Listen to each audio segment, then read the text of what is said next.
of legal disputes with Dan Snyder related to the multiple congressional and NFL investigations into the team. In baseball, the San Francisco Giants lost 3-2 against the Cincinnati Reds last night, snapping a 7-game winning streak. The Giants remain 1.5 games behind the Los Angeles Dodgers in the NL West and are 2 games ahead of the Miami Marlins for the 6th NL wildcard position. And you're not going to believe this, the Oakland A's won again. 2 games in a row. With the 6-5 victory against the Red Sox, they are now on pace to win 43 games in the 2023 season. Those are your headlines. It's time for the Carmichael Dave Show with Jason Ross. The Carmichael Dave Show. He's on the microphone when he's not on the microphone. He's playing a song, and when he's not playing a song, he's on the microphone, and then boom. With Jason Ross. No, he didn't. Yes, he did. Call or text at 916-339-1140. It's the Carmichael Dave Show with Jason Ross on Sactown.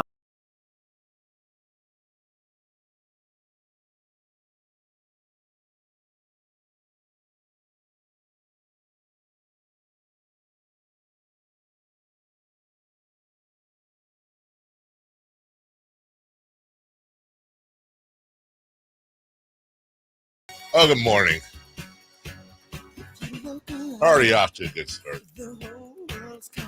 Dare I say a great start.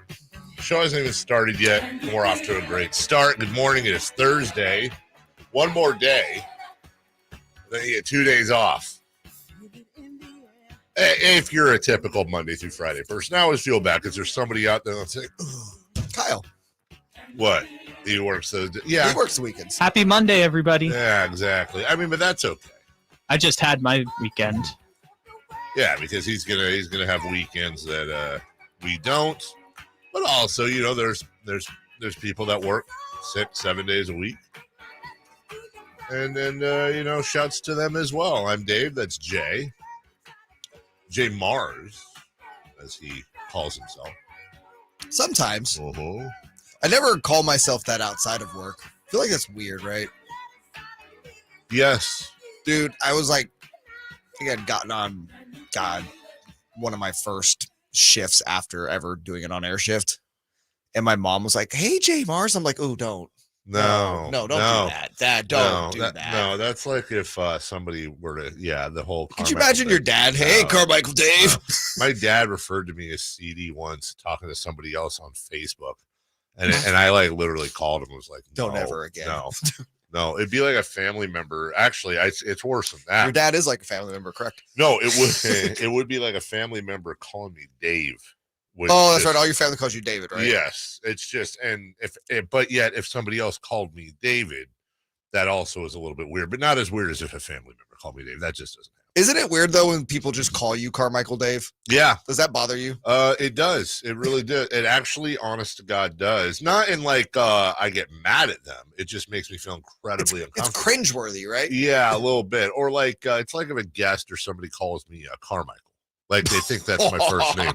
That's why I've said that since I was the night show. If we're having somebody on, Carmichael. Yeah, and they refer to me as Carmichael, then you know we do not know each other whatsoever. It's a perfectly understandable mistake. They might just be trying to be polite and be like, well, that's an interesting first name. And what an interesting last name, Dave. Do I call you Mr. Dave? Or is Car your first name, Michael your middle name, and Dave your third name? I wish. Hey, Car. Please, Mr. Carmichael was my father. Right, exactly. I wish. You looking for the other remote? Yeah, where's the other remote? Oh, yeah, there. Thank you. I wish Jason was here because Mark Kotze, the current manager of the A's, called me. Carmaker. It's like, yeah, thank you. There you go. Look at that memory. Yeah, Carmichael Dave. Okay, well. Add a baby. Good morning, everyone. Welcome. Sounds like something like an older gentleman from the South would be like, yeah, Carmichael. I guess that's not the South. That's more the North. Exactly. So enjoy this morning as we have. It's fun with Jason gone. We all kind of move around a little bit, and so we had Nate in here Monday and Tuesday. Yeah, that's not it. Well, and Wednesday. No? Did we? Oh, that's a great point. What happened on Wednesday? He just honestly here's the thing. Here's what happens sometimes, I think. And it's okay. And it's gonna, you know what, and this is gonna sound pretty bad, but I always believe honesty is, the most important. Like if the people that were the most honest with me coming up, I now, at the time it was a little bit painful, but it really did in the end help me a lot more than the people that just either wouldn't say anything or would just lie about it because they were trying to be polite. But what happens is I think you get in the mornings or whatever shift you're starting out, and you want to be like involved. You know what I'm saying? Like you want to get involved. You want to have the conversation. You want to crack the mic. You want to show your importance. You want to show your value. You want to prove yourself. Yes. You want to prove yourself, right? And the problem is that I guess I would say, like in basketball, let's use, since we are the home of the Kings. The problem is that you want to dunk before you learn a proper chest pass, which isn't as fun, or a pivot, or a bounce pass, or a proper defensive positioning. But everyone's out doing dunks and stuff. Literally everybody goes through this stage. Right. Everybody goes through this stage. And I think Nate, with a comment who I love, with a combination of, I think he was a little bit tired. Nate was tired yesterday. But also, the problem is, and I think we kind of have to do something about this. You're management. Okay. I think we need a different prep room for the midday show. I'm serious. You're blaming the midday. No, it's not. No, and it's not. And specifically, I'm not blaming Chris Watkins or Chris Verlot. You're blaming both. What I'm saying is that I face them. Mm-hmm. And by the way, you're usually in there. Yeah, so maybe it's a little bit different with you. I'm able to split. Right. But what happens is that, and that's the way, that's just chemistry at any workplace. What happens is Chris Verlot will come in, Chris Watkins will come in. Now there's 3 people in, and then occasionally I'll see somebody else pop in, and then it's social hour. And then the problem with that, though, is that then it's like we have a lot of moving parts in the show. It may sound, and sometimes you're correct, that it is, this show is rudderless and has absolutely no leadership, and there's no thought that goes into it whatsoever. Jeez, man. I'm just saying. But anyone who's worked on this show, I think, gets that this show has more moving parts than any other show on the station. We do a lot of stuff, segments. We do all the stuff. And that's a very... the board op position, and by board op, that's the person that brings us back from break, turns up the mics, fires the 3 for Madness sounders, and the commercial music, and everything that we do. There's a lot of plates spinning back there. It seems like, they're just pressing buttons. No, you've got to have very specific timing. If the show doesn't sound tight, it drives me absolutely nuts, because we have a challenge in itself enough just doing content and speaking, at least for me, speaking in complete sentences and not lisping. But if I'm doing everything right and you're doing everything right, and then the guy behind the glass is laughing at something that Verlad said, it's not Chris Verlad's fault. He's laughing at something Verlad said. And then right after you said, all right, 3 for Madness, question 2, and there's just silence, or we'll be right back on Sactown Sports. Totally didn't happen yesterday. And there's silence. I'm still so confused. What happened yesterday? I'm just saying there were some marks missed. There were a couple times we might have thrown it to Nate, and Nate was doing sports research. And look, everyone has bad days. Everyone, I definitely do. I haven't seen one yet. No, I had one. Speak for yourself. I think it was right before I began the world tour, right before I went to England. I think I actually came in the next day, I think, on the air. I was with you and co-hosted. And that day this isn't an excuse, it's just a fact. Jet lag. No, it was before England. I had pre-jet lag. No, you came back from. Was it when I came back from Palm Springs? Yeah, that's what it was. Yeah, you're Palm Springs right. jet lag. I had fog brain, and I couldn't think right. And then I went back, and I never do this. I listened to a good hour of the show because I thought something was wrong. And I was like, God, where was your brain? Like, I'm normally scatterbrained and ADD, but that day I was horrible. And so I came in and apologized the next day on the air. I said, I was off yesterday. My bad. Man, I'm kind of on one today. I'm actually in a great mood. Are you? Am I in a great mood or am I on one? What I were you think you're referring not to? in a bad mood. I'm in a very focused mood. I think you're very much it was on your mind and you It needed was. to. Because look, whether it's Nate, you have bad days. Everybody has bad days. I think what I'm actually, doing here, and I'm not even trying to. I think I know what I'm doing, and I'm not even trying to do it. I think I'm subconsciously pre-directing Kyle as to what I don't want to happen over the next 2 days, but without using him. Uh-huh. But I'm using Nate. I'm probably being a little extra hard on Nate to prep Kyle for what my expectations are for the next 2 days. All right. I feel like I'm doing that. I guess that's fair, although I am a radio professional back here. Well, you are. Wow, so Nate's not now. You're taking shots at Nate? No. I will say this. I think Kyle's phenomenal on the board. When I've worked with you, you've actually been fantastic on it. Your problem is you talk too much. You come in here every break and you're yammering and we're trying to do stuff. You're just being friendly, but you sometimes do not shut up. And I love you for it because you need to have that personality on the air. But sometimes it's like, Jesus Christ, dude, you gotta relax because we got to go over the segment. So it's almost like if you and Nate had a baby, which, whatever you do, I don't think either of them has the anatomy. I'm saying if they had a radio baby and created a radio person, it is absolutely almost because also, which we make a bit out of it, like Nate's like who's the guy? Nate's like Droopy from Tom and Jerry. Where he's like, Wow. Or like if Droopy and Snuffleupagus had a baby, that's kind of like Nate.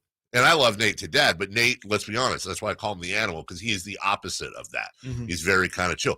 You are very out there and you have a ton of personality, which is fantastic. I mean, you're a great person. You're going to be a great on-air personality someday if that's what you want to do. There's no doubt about that. But it's that focus in between of, okay, here's the schematics of the show. Here's how it works. And for example, during breaks, like we got to go over stuff, or I'm not here and then you guys do what you want. Is Brian leaving? Who, Gebhardt? Yeah. Well, no, why? Because you're sounding very program director. No, I got it. Can you imagine me being in the program? Putting on your PD How hat. hilarious would that be? That'd be like me being, which would be the bigger disaster, me as a PD or me as the mayor of the city? PD. Because I think the mayor, I think you'd feel more pressure. I would. That's very true. But I could also screw a lot more things up. As the mayor of the PD? As the mayor. Oh, gotcha. Yeah. All you got to do is say, oh, it's broke, and then say something like inspiring, and then it's fine. Everyone reelects you. We'll take a break. When we come back, we might have a sale today. Oh? In football. Oh? Oh, my goodness. We might have a sale today. We also... For the money? A lot of money. Oh, boy. Which goes to show you that as long as you own a professional sports team, you can do whatever you want terribly. You're going to come away with a ton of cash, which is awesome. Not really. We may have a big holdout in the NFL as well. And one streak was snapped, but another streak continues. We'll let you know all that. Sactown Sports leading off is next. It's the Golf to Go Hour with Frank LaRosa. Thursdays at 6 p.m. and Saturdays at 8 a.m. on Sactown Sports. Get the latest on equipment, area courses, people who play the great game, and plenty of good conversations about golf. Golf to Go. Thursdays at 6 p.m. and Saturdays at 8 a.m. on Sactown Sports. Golf to Go is brought to you by the Hagen Oaks Golf Super Shop, America's most awarded golf facility. Nature Wood Home Furnishings, where it's all about choices and always about quality. Sacramento weather is brought to you by Byers Leaf Guard Gutter System and Roofing. I'm Tamara Berg in the KCRA 3 Weather Center. It is Thursday, and after a comfortable start to the day, we'll have hazy sunshine for the afternoon, and it's going to feel hotter. Plan for daytime highs reaching 100 to 104. Get the latest forecast on the KCRA 3 News and the KCRA 3 app. Wildfires can easily engulf vulnerable homes. Safeguard yours with the Byers Fire Protection Package. Our one-piece seamless leaf guard gutters, roof shingles, vent covers, and more will help prevent disasters when wildfires hit. Learn more about fire hardening your home at thatsbyers.com. Hey, it's Carmichael Dave, and I recognize, just like my friends at American Energy Heat and Air, that your time is important. And that's why shopping for a new air conditioner is now easier with American Energy Heat and Air's online quoting tool. All you have to do is go to AmericanEnergyAir.com and get an instant quote right now. It'll help you determine what system you're going to need to get. It'll provide the best pricing options, all from the comfort of your home without having to have somebody come to your home. You know how annoying that is? They come in and everybody there is so sweet and nice, but how much better is it to be able to get it on demand? Visit AmericanEnergyAir.com. Check out how easy it can be. Or if you want to give them a call and talk through what your needs are, 916-520-9990. That's 916-520-9990 or AmericanEnergyAir.com. Call 916-520-9990 now. Let's do it. Leading off, the 3 top stories in the morning. Huge news. This is very important. Here's cut number 1. Where 106.7 The Fan later today will be holding a pep rally with fans. They're calling it the Burgundy and Sold because it appears today is the day, the final day, Dan Snyder will own this football team. I honestly feel I get it. Yeah. I'm really happy for Commanders fans. I really am. The fans are the salt of the earth. They're what makes the world go round. And they've just been look, we've had some bad luck with ownership over the years, but honestly, in the big scheme of things, not even close to in the league for the most part, as some of the worst teams. Like, say what you want about the Maloofs, but they weren't Robert Sarver or Donald Sterling. Or really, the Maloofs just lost their just ran out of money. Yeah. And Vivek started out rough, but it was never like he was a bad person, or in fact, he was a great, we said it for years when the team sucked. They do awesome stuff off the court. They're a great organization. They just don't know how the hell to win. Right. Dan Snyder's just like a bad dude. Yeah. No, not a great human being. No. We've never had, knock on wood, we've never had the Sarvers or the Sterlings or the Snyders. And meanwhile, these poor fans, they're like the children of divorce. They just love mommy and dad. They're innocent. They don't want any part of this. It's not their fault. And the worst part is that they will oftentimes get blamed or have to deal with crap from other fan bases for an owner that, like, what are they supposed to do? Right. Well, Commander fans, this is a tentpole franchise. Almost like the Knicks in the NBA. The Commanders are an absolute tentpole franchise for the NFL, and they have just been so terrible for so long. Oh, and by the way, the owner was a horrible human being, is a horrible human being. Yeah, it's one thing to be a terrible sports. Oh, I'm sorry, hold on. Is allegedly a horrible human being. Way to protect Unproven, yourself. Of course. Just my opinion, could be wrong. Not trying to hold up the NFL or anything. See I'm trying to protect myself. Multiple congressional investigations have your back. Yes, thank you. But my opinion. Go ahead. Sorry. I didn't really have anything too much to add there, other than it's a banner day for the NFL, getting rid of Dan Snyder. It's crazy, and this is like, I'm always of the opinion like mega rich billionaires are probably not great human beings, right? Because to amass that kind of fortune, you probably got to do some. What about the Powerball person last night? That's different. They're not horrible yet. But they will be. I also don't buy the idea, like, Verla and I get in this argument all the time. I don't know any actual billionaire. Well, I've known a few. But like, they can't all be bad. I don't know if bad's the right word, but not great. Really? Like, there aren't any, like, really awesome billionaires out there? Name 3. Warren Buffett? Yeah, I was just going to say Warren Buffett seems cool. Bill Gates kind of on the edge. Well, that depends on what side of the spectrum you get on there, buddy. There might be one or two people that disagree with that. If there's somebody who's giving away like a ton of their money, well, Gates and Bezos. Jeff Bezos' ex-wife is giving away a bunch of money. There's the billionaires pledge or whatever, where they pledge to give away all but 1%. Point is, you guys are really struggling with this exercise, I just don't know them. Either way, so when you have 31 of those guys that are like, you're gross, get out. Right. Really says a lot about the person that is now exiting. Uh-huh. And shout out to Josh Harris, Philadelphia 76ers governor. Oh, Harris owns another team too, correct? New Jersey Devils. Thank you. Yeah, so he is amassing he's the new Stan Kroenke. He's amassing a franchise in every sport. Yeah, but you got to win. Yeah, that part's eluding him. Hey, maybe James Harden can play for the Commanders. I like that idea. I think he'd fit right on the offensive line. Well, I was going to say, what position would offensive line? Number 2. Cut number 2. This is my leverage. My leverage is I can say you to the Giants. I can say you to my teammates and be like, you want me to show you my worth? You want to show you how valuable I am to the team? I won't show up. I won't play it down. That's a play I can use. Anybody knows me, knows that's not something I want to do. But like, it's something that crossed my mind. It's like, I never thought I would ever do that. But like, now I'm at a point where it's like, Jesus, like I might have to take it to this level. Here's the problem, Saquon.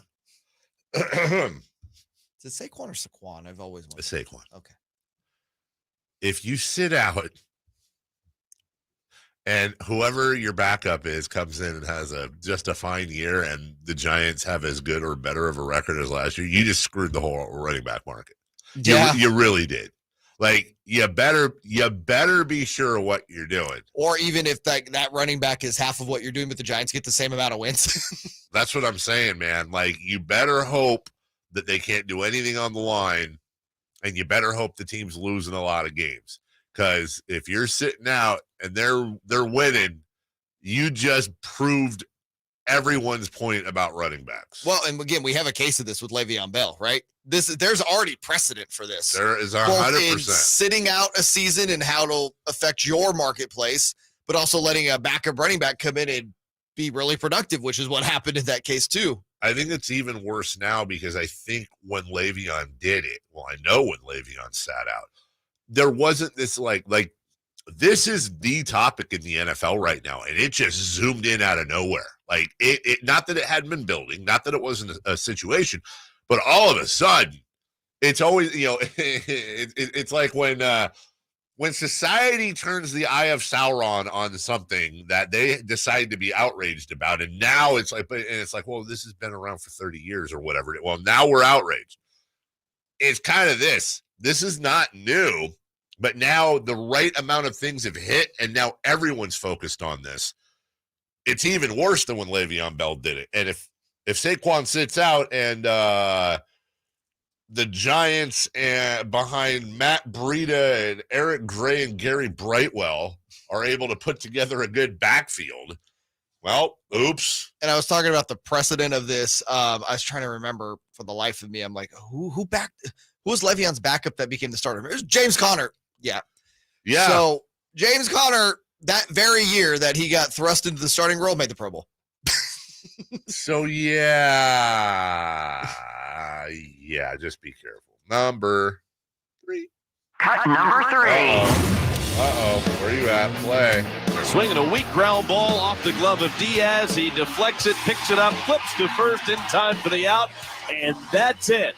Reds win it and get back in the win column, snapping the losing streak, holding on to beat the Giants 3-2. Well, there you go. Season's over. Everybody was on that Giants bandwagon. Not you. You saw the real. You knew who the real team was. To switch hats today. Yeah. So took out my lucky Giants hat. It was about time. I mean, look, they'd won 7 in a row. This is a long road trip.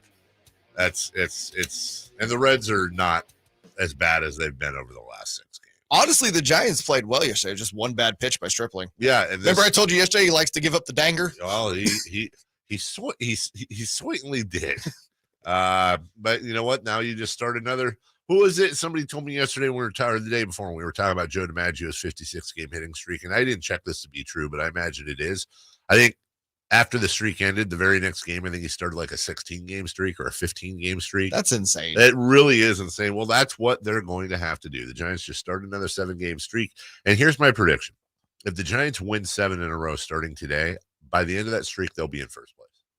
Yeah, I think that might be a good one. Can still get the series win today against Cincy. Yeah. Also, yes. They've held Ellie De La Cruz in the last 3 games to 1 hit. Well, I know he didn't play well in the series before that, but they have, and I don't want to take credit away from them, but we are officially on, have scouting reports gone around the league and figured out Ellie a little bit. Are we on, is Ellie De La Cruz Yasiel Puig watch? No, although they came up similar. I mean, honestly, they came onto the scene. I remember when Puig hit, and it was like, oh my God, great. The Dodgers have the new greatest player ever in the history of the world. And then they didn't. Ellie De La Cruz will be fine. Just baseball's heaven forbid the kid get into a slump, right? Yeah, Especially right. in a rookie year. You know what I love? Kyle, did you put the times on here? On the you did see, you know what, I was doing some constructive criticism in the beginning. Look at this, he's putting exact seconds. There's seconds in here. The little details you appreciate. I do appreciate those little details. When we come back, in 4 minutes and 31 seconds. Safe for out, Aaron Judge. The Oakland A's shockingly have made a trade, and dare we say, they traded their biggest signing of the offseason. No flipping way. A's fans are like, who was that again? And we've got a big reader poll on best broadcasting teams in baseball. I agree with the results, but boy, was there a massive mistake in this. We'll explain what it was next. The Kings are running it back. He's got the bucket at the buzzer. Harrison Barnes, Alex Lynn just went above the iron with a 2-hand throwdown. And that was as nasty as we've seen him in a Kings uniform. And welcoming some new faces. Oh, and here comes Vezenkov. He gets the big finish. Fisher rejected by Mr. Vezenkov. Keep it locked on Sactown Sports at SactownSports.com for the latest Kings news. Sacramento weather is brought to you by Byers Leaf Guard Gutter System and Roofing. I'm Tamara Berg in the KCRA 3 Weather Center. It is Thursday, and after a comfortable start to the day, we'll have hazy sunshine for the afternoon, and it's going to feel hotter. Plan for daytime highs reaching 100 to 104. Get the latest forecast on the KCRA 3 News and the KCRA 3 app. Wildfires can easily engulf vulnerable homes. Safeguard yours with the Byers Fire Protection Package. Our one-piece seamless leaf guard gutters, roof shingles, vent covers, and more will help prevent disasters when wildfires hit. Learn more about fire hardening your home at thatsbyers.com. You could throw your flip-flop at a bug. Ew, a bug, get it. But the chances of actually hitting it, over there, are statistically, it's still alive. Unlikely.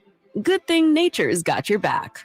Stem bug killers combine powerful active ingredients found in plants, like lemongrass and geraniol, and scientifically engineer them into effective bug-fighting formulas, safe for use as directed around people, pets, and throughout the home. Stem, rooted in nature, optimized by science. Yeah, I'm so stressed. Our business is growing. We've got people all over now. Uma. What is that? Meditation? I'm recommending the Uma cloud phone system with auto attendant and more than 50 features. Uma? Yep. Switching to Uma is a cinch. Just $24.95 per month per user, plus taxes and fees. Uma. Now you're feeling it. Find small business calm at ooma.com/radio. That's OOMA.com/radio. If this were a Reese's TV ad, you'd be staring at a Reese's peanut butter cup. And sure, my voice is peanut buttery smooth, but still, you need to see the peanut butter cups, right? No? I can really just say Reese's and you'll go get some? Okay. Reese's. Reese's. Reese's. Really working, actually. Reese's. Reese's. I'm on to something. Reese's. Reese's. Reese's.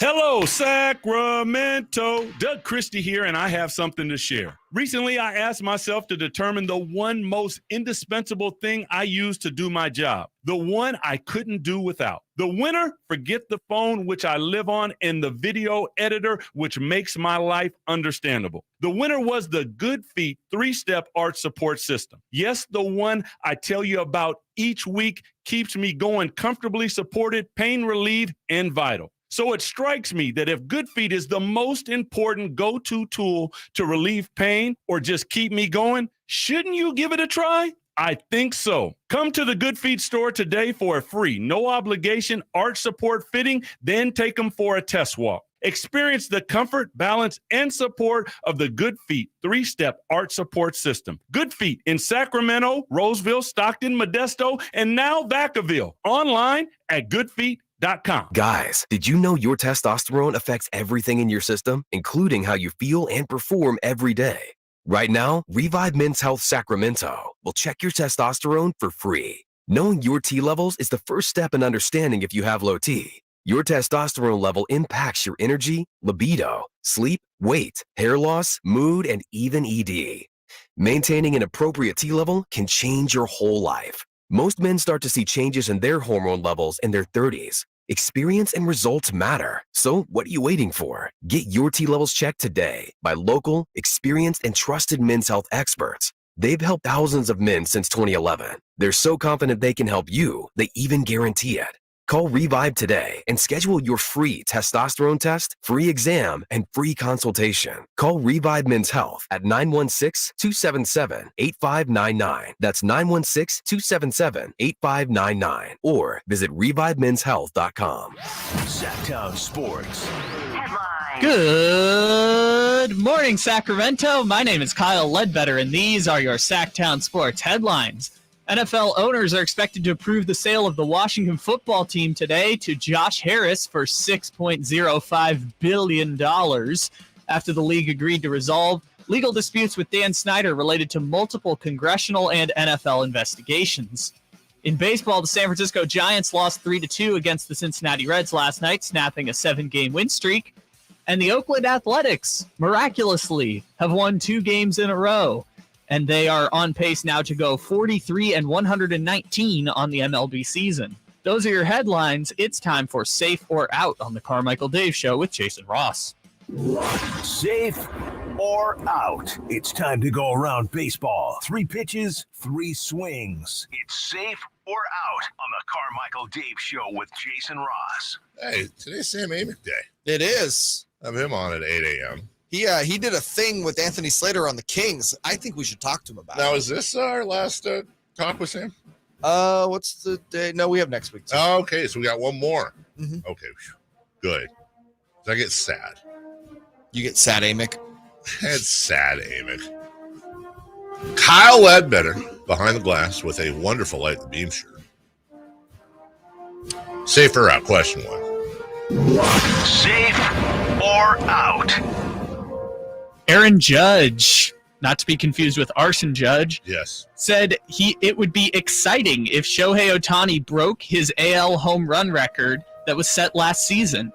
So safe or out, Aaron Judge is actually lying and doesn't think it would be cool if Ohtani broke his record.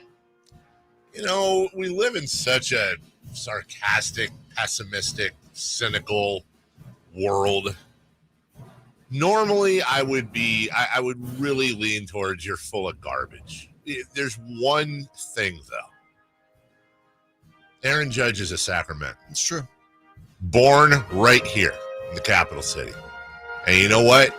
We wear our hearts on our sleeve in Sacramento. I think he's telling the truth. I'm going to go safe. Nope. I'm going to go out. Oh. Yeah, there was the wording kind of got me here. Out, I do think he believes what he's saying.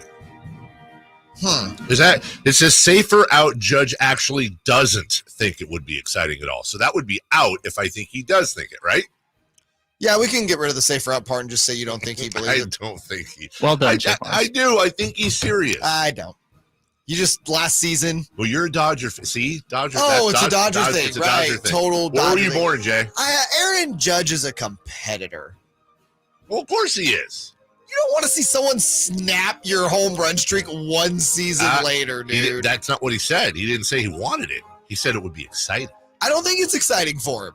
I don't think it's exciting at all. It's just like, oh, really? But you Come on, bro. I hate to be the Slow your roll, Shohei. I hate to be the actually guy. He didn't say it would be exciting for me either. He said it would be exciting. He was speaking in the royal exciting. So what you're saying is he put exciting because we know that's an umbrella term. It would be exciting. And there's so many things. Like, it would be exciting when he doesn't get to it. Am I right? Well, maybe, you know what? Maybe you shouldn't judge him. See, that's good. No, it's the delivery is much better. I stole it from Walter. Oh, that's why it was good. That's why it was good. I literally stole it from Walter in the chat. Walter and Chat GPT, your two go-tos this week. Number 2. Safe or out? Speaking of comedy, the Oakland A's. Yeah. They dealt prized offseason acquisition Shintaro Fujinami to the Baltimore Orioles. Can I say something, by the way, going back to my earlier point? I don't want people to think I was being too hard on absolutely would not have gotten that out yesterday with me. That was beautiful pronunciation. I've been watching way too many Oakland A's games working at the station. Is that even possible? Is that a thing to watch too many A's games? Yeah, probably. Or like not enough. They're paying me to watch A's games, so I know my guy Shintaro Fujinami. Yeah, what about him now? So he's on the Baltimore Orioles now. Yes, he is. So safe or out, at least 2 more Oakland A's players will be traded before the deadline. All right, so there was a video going around a couple weeks ago. I don't know who did it, and I wish I could give him credit, but some of you may have seen it. It was a guy going around Oakland Coliseum, and he was going around filming, trying to find somebody who was wearing a current A's jersey. And he went around and around and around. Finally found one. He finally found one. It was Shintaro Fujinami's jersey. I mean, that was the big acquisition this offseason. Right. They made a big deal about that. So, of course, he's gone. Used him as a starter, and he got lit up. But he's been pretty decent out of the bullpen. This may be the safest safe there is. Yeah. I'd say the over-under is like 3.5 more A's to be gone. And I'd take the over on that. Yeah, it's safe. There's at least 2 that'll be gone. Yeah, 100%. Number 3. Safe or out? Awful Announcing's reader poll voted the San Francisco Giants broadcast team of Kruk and Kipe as the best duo in baseball for the 4th time. Yeah, we screwed it up now. Kruk and Kipe. I shouldn't have. Yeah, I spoke too soon. See, you're not watching enough Giants games. And you're thinking of John Kruk. Yeah, Kruk is in Mike Kruko. Kruko, not John Kruk. Kruk and Kipe. That's what I was thinking. I was like, John Kruk doesn't do Giants games. But you don't understand. Anyways, safe or out, the duo is the best broadcast team for one team over the last 30 seasons. I have no problem saying I'm biased. I am biased, but polls back me up. Mike Kruko and Dwayne Kuiper they're the best. Now, that doesn't mean Dwayne Kuiper is the best play-by-play guy, and that doesn't mean Mike Kruko is the best analyst. But together for the Giants, they're the best team. Now, you add in, which, by the way, this awful announcing poll they did, so they do every year, they weirdly left out a key name here. They mentioned Dave Fleming and Dwayne Kuiper as play-by-play guys. Analysts, Mike Kruko, Sean Estes, Javier Lopez, Hunter Pence, Javi Lopez. They forgot the Hall of Famer, John Miller, who arguably how does anyone forget John Miller? I don't know, because you can make it. There are arguments out there. People will make that John Miller is the best current play-by-play voice in the sport now that Vince Scully has passed away. Whether you believe that or not, he's certainly in the conversation. They left him off. Previous rankings for the Giants. There was none in 2020. So going back to 2019, second, first, second, first. It's just every year they're either first or second. It's not just that they're good at the game. They're both ex-players, Kruk and Kipe. But it's what they do in between pitches. It's what they do in between batters. They're when they're circling a fan in the crowd, they're some kids mowing down an ice cream cone. And because we are LOL broadcasters, I would like to take this moment to point out something I often will point out when we talk about Kruk and Kipe. This is not their award only, and I guarantee you if they were sitting here, they'd agree with me. The producers you never see, the camera operator, the guy that is directing the broadcast, that is looking at 30 camera angles and picks up the kid arguing with his mom about Cracker Jacks and then whispers in their ear, hey, guys, we got a Cracker Jack argument on camera 3. We're going to go to that in 3, 2, 1. And then you hear Kruko go, uh-oh, looks like we might have an issue with some Cracker Jacks. This kid might be getting out of control. And then the camera goes back and forth, back and forth. Please understand that behind the scenes, there's a whole crew of people that are working on this and feeding this to the broadcast. I was once one of those guys. Were you really? That got the treatment of, hey, we got an idiot Dodger fan in left field. Yeah. And I got the Kruko X The out. X, that was you? I've been X'd out Look before at on a that. Giants broadcast. There was a guy behind the scenes that saw you on one of their 30 monitors and went, We're on in left field wearing blue. Right, let's go to camera 8. And nobody, unless you're a broadcast nerd, understands that. But it's I promise you, if Kruk and Kuiper were here, they'd say, if it wasn't for XYZ people, we would not be great. So shouts to all of them. Safe, I guess, because because it's duo. Yeah. So nobody was better than Vin. So because it's duo and I really don't have another answer, I'll go safe. Yeah, the best team. By the way, in case you're wondering, the Oakland Athletics, scrolling, 29th. Almost. Not last place. Yeah, I was going to say they didn't get last place. 29th. Past ranking 6, 7, 11, 11, and 9. Obviously, this has been and let me stand in front of them for a second too. It's not just, I think, the Glenn Kuiper thing. I think whether or not Glenn Kuiper were still there, my guess is this ranking would be pretty close. Again, my guess, that's a lot of anger towards the A's and John Fisher that's coming out to the broadcast, on top of the fact that who's the best player, whoever the best play-by-play guy in the world is, and whatever, Mike Breen.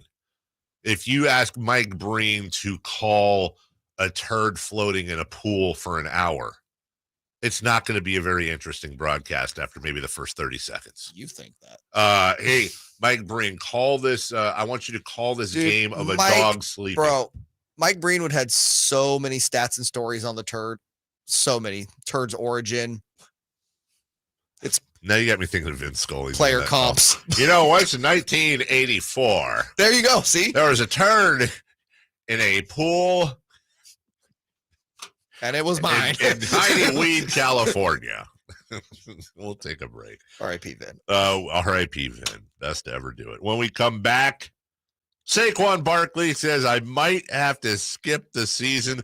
Why this is a dangerous game he's playing, and we have the audio as well. We'll do that next. It's Whitey and Watkins on Sactown Sports. Whitey and Watkins, got any Ghostbusting need to be done? Don't call Sam. Don't call Sam. Doesn't Sam Darnold have a history with ghosts? He does. That's right. He Yeah. was seeing ghosts on Monday Night Football. I forgot about that. Seeing ghosts. Like there were, Yeah. he got absolutely I dragged. know. That was kind of unfair. It was because like the dude was having a terrible game and like maybe he didn't mean what he thought he meant. It's Whitey and Watkins from 10 a.m. to 2 p.m. on Sactown Sports. Summertime is a great time to get your home evaluated for solar, and while you're at it, make sure your roof is in good shape for all seasons. Hey, Jason Ross here to tell you about ACR Solar and Home Services. Go to acrsolar.com to find out all the different things that they can provide for you. And while we're all watching utility costs go up, along with everything else, why not make the most of the sunshine beating down on your roof? Harness that solar power and cut those rising utility bills while at the same time improving the value of your home. ACR Solar and Home Services makes it easy with a simple evaluation that'll show you just what it would take to get your home generating savings that help your bottom line and help protect the environment. So start now, and while you're there, ACR Solar and Home Services can make sure your roof is in prime condition. So just go to acrsolar.com and start your savings today. ACR Solar and Home Services, quality, value, and integrity since 1979. Take as little as 3 minutes to see if you could save on motorcycle insurance with Progressive. Come on, you've spent more time than that trying to name your bike. How about the Crusher? I guess it's not really crushing anything. The Silver Bolt? No. Oh, what about Pepper? Mysterious. Is it a pet or a condiment? Surprise! It's a motorcycle. No, that's stupid. Get a quote in as little as 3 minutes at Progressive.com. Progressive Casualty Insurance Company and Affiliates. So you just used bug spray in your home. Now what? Well, between the waiting and waiting for things to dry up and keeping your family away from the mess, it hits you. You could have used Zevo. Unlike other bug sprays that stick around, Zevo goes from kill to clean in seconds. Plus, it's safe for use around people and pets when used as directed. Zevo, people-friendly, bug-deadly. Attention car shoppers, are you ready for the deal of a lifetime? Introducing the all-new 2023 Kia Forte LXS at Elk Grove Kia. You won't believe your ears when you hear this offer. We're offering the stylish and reliable 2023 Kia Forte LXS for the unbelievable price of just $99 per month. That's right, under $100. Don't let anyone tell you it's impossible, because at Elk Grove Kia, we're making the impossible possible. The 2023 Kia Forte LXS combines affordability, performance, and style like no other sedan on the market. Worried about credit? Not at Elk Grove Kia. The management team has over 100 years of combined experience. We know how to say yes a lot more than the other guys do. Bankruptcies, repos, collections, or no money down? Elk Grove Kia says yes. 2023 Kia Forte, $99 per month plus tax, 36-month lease, $49.95 due at signing, residual of $12,874.84 based on 10K per year, 20 cents per mile over, 0 security deposit required, subject to Kia finance, tier 1 approval, one of this payment, GK 889464595, offer expires 7/31/2023. Elk Grove Kia.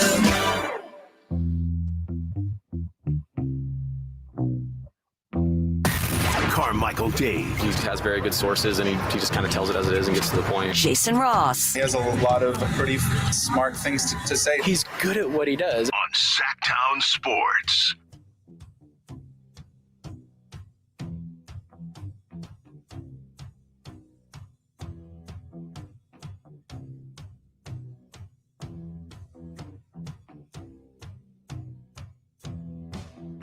I looked up at the TV screen out of the blue. Women's World Cup is beginning. I see United States versus Vietnam.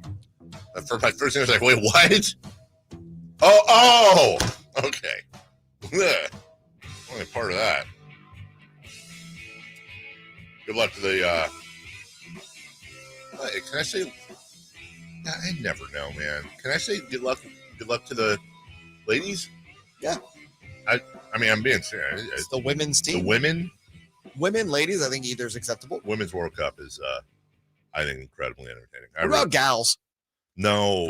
Good luck to the gals. No. Athletes. Somebody's going to say, "Oh, just so you know, I want to specify it's the Women's World Cup." Mm-hmm. You know, you're thinking way not too hard about not the this. stupid guys. Nobody cares about that one. The guys that never win. Mm-hmm. Yeah. You want success in soccer? Go to the United States women. You're not getting that from the dudes. Yeah. Not happening. So good luck to them. Also, throughout the day, and we'll do the same thing tomorrow, we will update you on the Open, the British Open, but you have to call it the Open, at Royal Liverpool. That's Northern England. Very familiar. That's where I was. Northern England. Very, very nice area there, Northern England. Actually, sunny today. And Christo Lamprecht. Who is that? He's an amateur. And he pounded a 5-under-66 to take the lead in the clubhouse. Pounded it. Not sure that's a golf term. No. Tommy Fleetwood now tied at 5-under. That would be huge for a Brit to win the Open itself. Jordan Spieth, amongst others, 3 back at 2-under. And I'm not sure if Rory, because everyone's watching Rory, right? Like Rory's the guy. Rory's got to win this one. This is the one Rory's going to win. Rory. Well, Rory tees off in about 10 minutes, still to tee off amongst others. Rory McIlroy, Justin Thomas, Victor Hovland, Tony Finau, Keegan Bradley, John Rahm, Colin Morikawa, and Phil Mickelson. So we'll keep you posted on all that. Saquon Barkley. There's Victor Hovland on TV. Hey, Victor. Love me some Victor Hovland. Saquon Barkley says that he may have to sit out because this running back stuff is getting out of control. I have no worry about going on a football field and knowing that I'm not playing for my word, or saying if I have to play under, because this is my leverage. My leverage is I can say to the Giants, I can say to my teammates and be like, you want me to show you my worth? You want to show you how valuable I am to the team? I won't show up. I won't play it down. That's a play I can use. Anybody knows me, knows that's not something I want to do. But like it's something that crossed my mind. It's like I never thought I would ever do that. But like now I'm in a point where it's like, Jesus, like I might have to take it to this level. And like, am I willing? Am I prepared to take it to the level? I don't know. It's a perfectly understandable surface thought from Saquon Barkley, who is a fantastic player and has obviously thought about this. This is a guy that had almost 300 carries last year, 1,300 plus yards, 11 touchdowns. By the way, he also averaged caught 57 balls for 338 yards. That's a wonderful season. MVP conversational caliber season. But as we talked about earlier, here's the big problem, Saquon. The Giants were 9-7-1 last year. They were above 500, and we don't think about them that way, but they were above 500. If you decide to sit out, it is going to be a massive story, and there is going to be a huge microscope on that story. And by the way, it doesn't hurt or help that you're playing in New York City, in the fishbowl of all fishbowls. Here's the thing. Saquon Barkley says, here's my leverage. There's your potential leverage. Because here's the problem. If you sit out, and the Giants are just fine without you, you just screwed every running back out there, including yourself, because you just got broken. If you want to, it's like anything, marriage, friendship, job, you go into your boss and say, you got to give me a raise or I got to look somewhere else. You need to be prepared for your boss to go, well, I'm sorry you feel that way. We're sure going to miss you. Let me know when your last day is going to be, and we'll fill the paperwork out. And you walk out of there going, I never thought ever that would happen, and it just happened. The next thing you know, you're unemployed or you're in a job you didn't want, and 2 years later, you're looking back going, why the hell did I do that? Yeah, and I think the play he's going for here, I referenced it earlier, it's the Le'Veon Bell play, right? I'm going to sit out a year. Now, to Le'Veon's credit, he sat out the year, and James Conner had a Pro Bowl year for the Steelers. Le'Veon still did get sort of the bag. He got 4 and 52 from the Jets. So basically, you're Saquon Barkley. If you're going to play this game, you're saying, hey, I'm sitting out. You're going to bank on that there's a team desperate enough. That's not the New York Giants. When you hit free agency, that's going to give you the bag. I think it's way less likely in 2023 to happen than it was in 2019 when it happened with Bell. Way less likely. Yeah, I think Le'Veon Bell also kind of screwed some people as well. For sure. Because he was not good with the Jets. Now, he also played for the Jets, but nothing he did after that, warranted anything. The guy was on the practice squad for the Ravens last year. Just a few years removed. And by the way, if I'm correct, I think Le'Veon Bell's holdout was 2017. Was it 17 or 18? Well, I'm looking at dates here because it says July 27th, 2017. Because they franchise tagged him twice. Yes. It says on the July 27th of 2017, the holdout officially begins. It signed his at the 18th season because he signed his franchise tender, and then he sat out the 18th season. Thank you, Kyle. So the Pittsburgh Steelers were 9-6-1 that year. Now, they were 13-3 the year before, and so that's important to add that context, but they were still 9-6-1. They never looked back. Le'Veon Bell left. James Conner was their new back. That was a blueprint for we can plug in the guy. Right. We can plug in the guy, take care of Le'Veon. Maybe we missed a couple of steps without you, but James Conner was just fine. What Saquon Barkley has going for him, and I have to think he sat down with his agent and talked about this. The Giants open at home against the Dallas Cowboys, and then they go to Arizona. That's probably 1-1, maybe 2-0, probably 1-1. Then they go to Santa Clara and play the Niners. Then they host the Seahawks. Then they go to Miami and play the Dolphins. Then they go to Buffalo and play the Bills. That's 6 games. If the Giants are better than 2-3 after that stretch, then Saquon Barkley is screwed. Right. So they're banking on the Giants not. I think that's exactly what they're doing, is that they're looking at that schedule. I think if the Giants started out with a cupcake schedule, because they certainly end with a bit more of a cupcake schedule, with the exception of the 2 Eagles games in their last 3. They finish at Eagles, home Rams, home Eagles. He better know what he's doing. Well, and he's also banking on his backup not being very good, which is a man you know very well. You're talking about Matt Breida. Yep. Yes. Hasn't been great since leaving the Kyle Shanahan nest. I would say this, though. Speaking of plug and play. Look out, because the guy he's got behind him is not just Matt Breida, but in the 5th round with the 38th overall. No, 5th round. Excuse me. Come on, get it out. The Giants took Eric Gray out of Oklahoma. So, have you watched Eric Gray play? I have not. I haven't either, but he might be good. I don't know. We'll take a break. I was setting that up for something else. I had to be honest. But before we break, though, I want to talk to you about my good friends at American Energy. I'm enjoying talking about them, especially when it's so hot. Look, you don't want to wait till now. Nobody does. To call. It's like, you know what it's like? A little analogy on the fly here. It's like you need some dental work done and you put it off. And when do you finally go to the dentist? You go when you absolutely, like when the tooth breaks and you're in enormous pain and you're begging to get in there because you need an emergency appointment. It's the same thing with air conditioning, except it's not your mouth, obviously. But it is your comfort. Don't wait until something breaks to call up your friends at American Energy.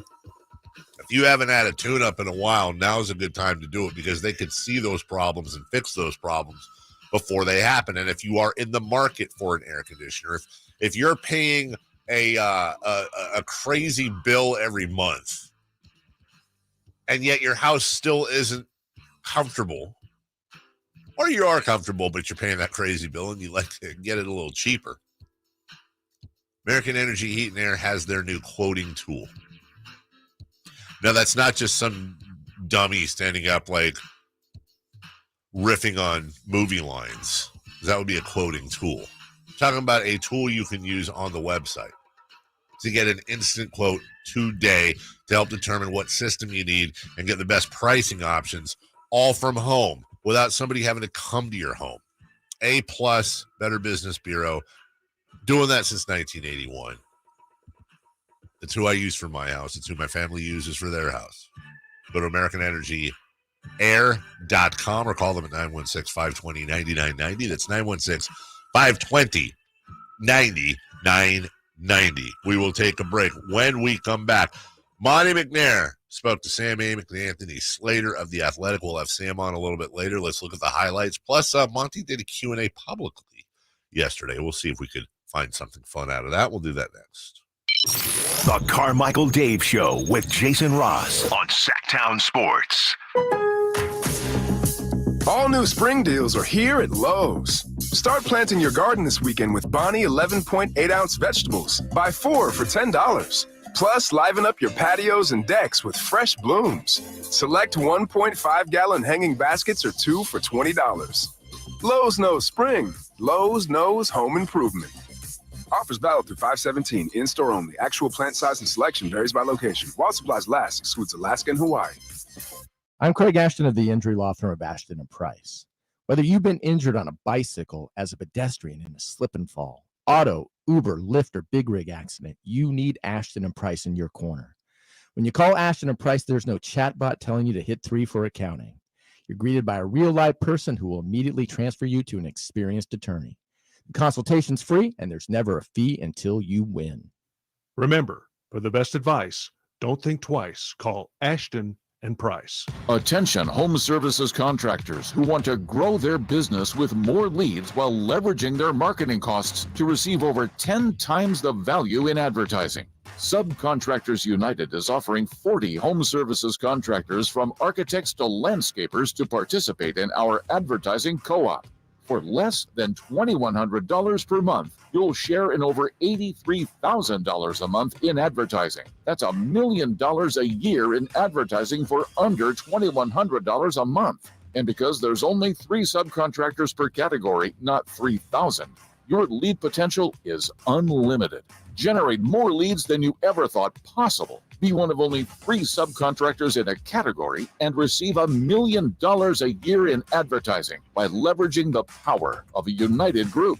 That's subcontractorsunited.com or Google Subcontractors United for more information. But hurry, categories are filling up. If you want to hit the golf ball farther and straighter, the Hagen Oaks Player Performance Studio offers you the opportunity to experience the same technology and major brands used to fit PGA and LPGA Tour professionals. The Hagen Oaks Player Performance Studio is an indoor facility that opens onto the driving range so you can see your all-important ball flight. With the advantages of cutting-edge technology and analyzing your ball flight, the Hagen Oaks professional staff will make you a better player.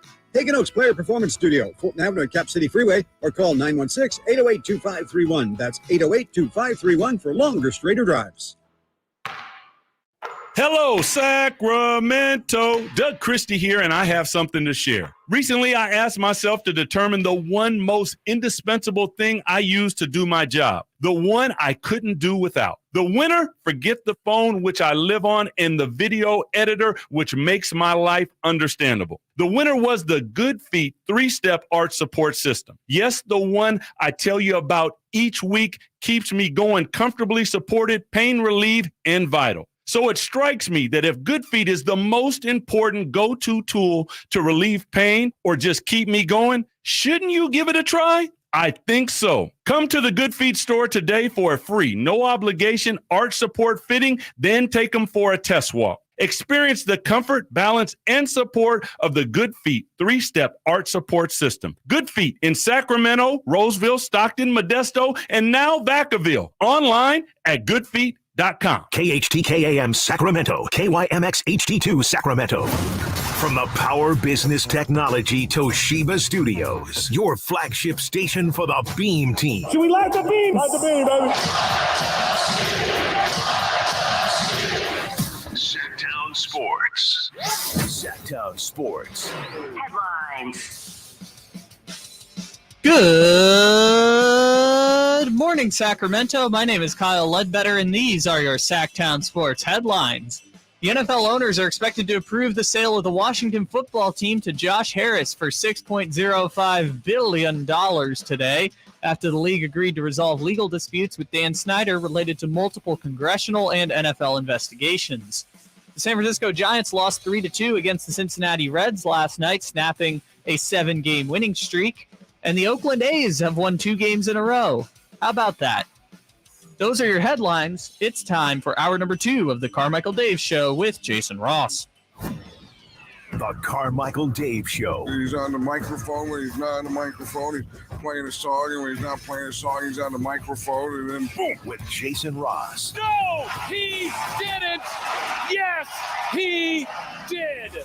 Call or text at 916-339-1140. It's the Carmichael Dave Show with Jason Ross on Sactown Sports. Welcome back. Sam Amick will join us a bit later today. 8 o'clock, about an hour. Welcome in. Dave, JayMarrZZ, Kyle, behind the glass. Jason Ross will be back next week. On Thursday, you can go to YouTube, search Sactown Sports, and watch us. I don't know why. I do. Why? We're handsome. Oh, that's a good point. 916-339-1140 is your text line if that's how you would like to communicate. Anthony, Slater, and Sam sat down. I don't know if they sat down. My guess is a phone call. Well, they're probably sitting during the phone call. Yeah, that's a good point. Monty McNair. And it was a phone call, by the way. GM Monty McNair. And asked him a bunch of things about the offseason. A couple of quotes from Monty that were interesting. I'm not saying we won't or didn't look at upgrades. We certainly explored options, but knowing one of our options was going to be to bring the bulk of the team back was appealing. Quote, I think sometimes you don't want to be too complacent. We know the West is going to be tough. On the other hand, Harrison's our oldest rotation player, and he just turned 31. Everyone else is pre-prime or just beginning their prime. So it's not like we're going to bring it together and no real chance of improvement will follow. The Kings did, as Sam notes, check in about OG Anunoby, Pascal Siakam, amongst others. Kicked the tires on Kyle Kuzma, but stood still in February. And pretty much for the most part, as far as big moves go, they stood pat. So they get Sasha Vezenkov, as you know. And kind of like what we've talked about. They're very excited about him. They're very excited analytically. In fact, he mentions their director of analytics was one of the first ones, if not the first one, on Sasha. They have international consultants that they rely on. Phil Jabor and Wes Wilcox do a lot of the more traditional scouting. And they very much believe that he's very, very good. So Monty's thing is, quote, I have to think the 48 wins, the style of play, our number one offense, the appeal of De'Aaron and Domas was a big part of a guy like Vezenkov coming over here. He certainly said he felt comfortable with our group, how we play, those types of things. We're never going to be South Beach. That's where, come on. But the other way to draw, folks, is your team to win. Just to wrap up, they expect a big leap out of Keegan Murray. Yes, of course. They're very happy they did the extension with Domas Sabonis. And big picture, and this is important. See, the thing with Monty interviews is you got to go through and go through and go through, because he almost always, whether he's on with us, he's doing an interview with Sam and Anthony, there's always going to be a nugget in there of, oh, okay, not a Denver night. Right. Quote, I think people always focus on this year. But for us, this summer was as much about setting up the next 3, 4, or 5 years as it was just how good we will be this year, referencing the Holmes trade. Wiping money off the Kings' books next year, $13 million, which could help bring back Malik Monk. We've got all but Malik and Alex Len signed for at least 2 years. Many of these guys are signed for 3. We have a runway. However, if we're not quite good enough and need to improve, we have flexibility. We have 1 lottery-protected pick out to Atlanta from the Herder trade. We have all our other firsts. We have a full stable of seconds. We have young guys. We have tradable contracts. Here we go. So I think we're in a spot where if there is an aggressive play out there, we'll be one of the teams that can knock on the door. That's your nugget. That's the quote you need to put away in the back of your head. That's what we talked about in the year leading up to the Tyrese Halliburton trade. Now, we sure as hell didn't think it was going to be Halliburton. I thought it would be Fox.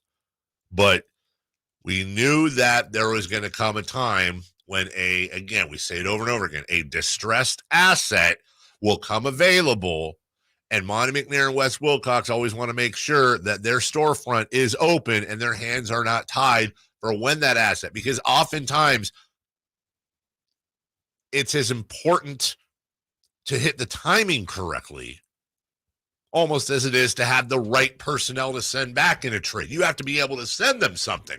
And a lot of these other teams that have made these moves, they're handcuffed right now. Yeah. Kings are one of those teams that are not handcuffed. Look at a team like Phoenix, who basically has 0 first-round draft capital for the next 8 years or so. Right. A lot of these other teams we talked about, Philadelphia and the Harden thing yesterday, they're handcuffed because they have 2 unprotected first outs. Brooklyn, the Rockets, the Nets, good for them. They got those Sixers pick, but all their own picks are tied up in Houston. It's just so many teams, and let's not even get into the Timberwolves. So many teams have sold huge portions of their draft assets to bring over players that have just been kind of meh. And so you factor that in with the idea. To me, it wasn't so much the draft capital. I've kind of already, done that math in my own head. It was the tradable contracts thing in that statement. And when you look at the Kings, he's correct. Can you look at the Kings roster right now and be like, man, that contract is an albatross? No, you can't. And they have like contracts in every tier. They have mid-level deals that are tradable. They have near max or max deals that are extremely tradable. And then they have deals, like a Sasha Vezenkov, that's in the $7 million range. That could be an intriguing piece to a team. Yes. Let me ask you a question. What is your level of trust 1 to 10 with Monty McNair? 35,000. Okay. I'm glad you said that. Because I'm reading the things He's the best GM we've ever had. Over Petrie. You've already made that statement. I'm there. Okay. I love Jeff Petrie. You know what? Hold on. That's quite a. Hold on. No, you know what? Might be a little recency bias involved. You know what? Hold on. Hold on. Like, wow, all right, we're going there. Hold on. Let me back up. He is tracking to perhaps be the best GM we've ever had, and he is certainly the second best already GM we've ever had behind it, Jeff. Correct Petrie. statement. I would like to amend my comment. I agree with that statement. Okay, all right. Given all of that. Yes. Did you find yourself trying to calm your excitement for Sasha Vezenkov? Because, listen, I've bought into, past GMs, coaches, and their assessment of guys that have really, really talked big about them, and then it was like a dud. Do you trust him enough that you're like, oh, damn, Sasha Vezenkov might be the steal of free agency, to put it in its own weird way? I'm very much a wait and see on that. I do trust them. And so that helps my optimism. But even the best miss, I think the moment you start believing that everything is a guarantee, that's when you get, unfortunately, unfairly disappointed. But I feel a lot better about Sasha Vezenkov because Monte McNair in that front office like him a lot. But it is very much all right, my expectations for Sasha are very, I wouldn't say low. They're just grounded. Yeah. Let's see what he does. If he comes in and he's a poor man's or even a middle class man's Bogdan Bogdanovic, and I hate making the Euro to Euro comparison, but that's our most recent person over from there. Then I'm great. If he comes in, he just has to be an impact player in the rotation. A guy that is going to come in and you kind of know what you're going to get from him. He's going to cause some problems. He's going to have some big games here and there. If he's that guy in his, quote unquote rookie year, dude, your bench has been upgraded so much already just by that single addition. If Vezenkov comes over, to your point, and he is a plus, and Keegan Murray makes a leap, again, I know I sound like a broken record. Where's their Aaron Gordon? Where's their Marcus Smart? Where's their Draymond Green? And, defensively. Well, you'll have the assets to find that if that's what you need. That's exactly what you will. By the way, if you get a chance, if you're on Twitter, which I decreasingly am, but every once in a while there's a fun thing. And yesterday, Monty McNair making a media tour, if you will, and then talking to the fans as well. He did a Q&A section about, I don't know, almost 400 questions were asked. I swear, I think he answered about 300 of them. But if you ever want to get Monty going on a topic, just a quick FYI, you meet him on the street, you happen to run into the guy. I'm going to help you out here. You ever want to get Monty to kind of perk up and talk about something? Ask him about tennis. Oh, big tennis guy. Huh? He's a big tennis guy. You're saying Monty sat down and watched Wimbledon. I'm saying Monty 100% sat down and watched Wimbledon. And knows quite a bit about the game of tennis. Maybe him and Jason Ross should do a podcast. I think that would be enjoyable. And I think they should call it tennis and puffy vests because that is like two of Monty's major things. Big puffy vest guy, Monty is. And by the way, he was asked about that. He owns 4. So more that and more on Monty McNair. In the meantime, I don't know if he was asked this or not, but I'm pretty darn sure Monty McNair loves himself some fire wings, specifically chicken wings, but specifically fire wings. And, even if he's never been there before, I think 21 different players. 21 different players. When I say players, I mean flavors. Quit reading while you're talking, David. Jeez. 21 different flavors to choose from at Fire Wings, locally owned and operated. Know these guys since almost the beginning. It's a good group there, and they have a ton of experience in the restaurant business and finally wanted to put something together where they could have fun with the wings, the fusion, the flavors, how they're made. It really is a unique wing. Now, you can go to your cookie cutter wing place. Good luck. Have fun. But if you really, really, really want to step out of the box and go to the next level, that's where you go to Fire Wings. Don't get me wrong. You can do the lemon pepper. You do the garlic. You can do the buffalo. Like, they've got your normal wings that are fantastic. But don't cheat yourself. You got to step out of the box with the peanut butter, breaded Malaysian curry, Saigon Street, Jamaican jerk, and so many more. Go to firewings.com. Find the location near you. Tell them Carmichael Dave sent you. Fire Wings. Just wing it. Am I correct? We're going straight through here? All right. 3 for Madness right now. Lucky you. 3 questions, 3 answers. It's 3 for Madness on the Carmichael Dave Show with Jason Ross. Here's question 1. All right, coming up at 8 a.m., Sam Amick, want to remind you of that. That's in 45 minutes. In the meantime, Kyle Gladbetter. Don't call him yellow. 3 for Madness, question 1. That was a Pearl Jam joke. It was I'm sure you've never heard it before either, huh? Never, not once. Nah. I don't even know what song you're talking about. No, not at all. Is that the Can't Find a Better Man song? I don't know. I'm going to play it. Yellow Ledbetter. Or is that Can't Find a Better Man?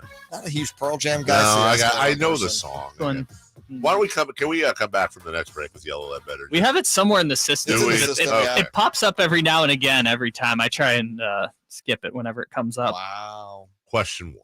Embrace your heritage, bro. My heritage I guess it is. That song came out before I was born. I guess it is my heritage. Former Sacramento King legend Rudy Gay has been released by the Oklahoma City Thunder. With 1 roster spot left, should the Sacramento Kings go after Rudy Gay? Yeah, why not? Look, if you can get him on a decent deal, screw it. Why not? Something tells me any deal Rudy Gay signs in his career at this point will be a vet minimum, which is a decent deal because the NBA pays for it. You can get a vet minimum, then that's great. Now, here's the problem. Or do we have an issue with Rudy Gay for calling this basketball hell? No. I tend to agree with you. I'm just asking because I think it was basketball hell. Not only that, like Rudy Gay, when he signed his extension here, was told one thing, and then about 3 months later, had the complete carpet pulled from underneath him. So I have no animosity whatsoever towards Rudy Gay because at the time he was here, this place sucked. I like Rudy Gay. I actually think he's a good dude. He's a great guy here. He's great to deal with. I think he's a really good guy.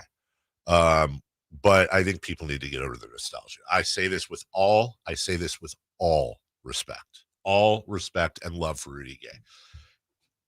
He's washed. Yeah, like 100%. He's washed. He'd be the 15th. He'd be Dellavedova this year. But that's the thing. I'd much rather take that spot and go after, I don't know, someone who has some sort of potential to do something. Rudy Gay's big thing was when he was good. Rudy Gay's thing was he scored. He's a scorer.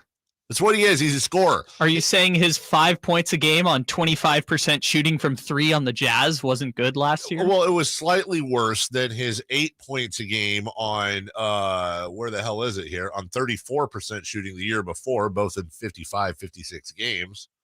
I mean, he's gone from, like, Rudy has, and he's had injury issues. Let's be honest, but he's 36. He's going to be 37 here. And he averaged, this isn't 56 games. It's not like he played one game. 56 games, the dude averaged 5 points on 38% and 25% splits. Like, it's okay. Father Time's undefeated. Rudy Gay's younger than me. I mean it with all love and respect. He's had a wonderful career. He's going to have a great spot in the Hall of Extremely Good, but he's washed. Yeah, pretty much any guy at the end of your bench is either young and can't play or washed. Right. So and I'd rather take young guy because he might turn into older good guy. I literally would rather give that spot to a G leaguer that we have. Honest to God, I'd rather give it to Nimi Keita. I would, honest to God, really? Rather, yes, yes. And that's not as much about Keita as, again, younger, some form of potential. Remember with Nimi Keita. Now, listen, it's not looking great, and I don't know if he's ever going to be an NBA guy. But as we kind of talked about yesterday, let's remember the Hassan Whiteside corollary, especially with big men. Big men take a long time to develop usually. a much longer time than your guards over the years. But Rudy Gay, to me, is a waste of a roster spot, my opinion. And you know what? And if he signs here, I'll be happy for him. I'm fine with it. Again, it's that depth. You're not expecting him to play, and when he does, he's probably going to either get garbage time minutes or it's in a pinch and, hey, Rudy, we just need you for 10 minutes tonight type of deal, which I think he's still fine in that role. You said it. Good dude, good locker room guy, would be a good guy I think would mix well with this team.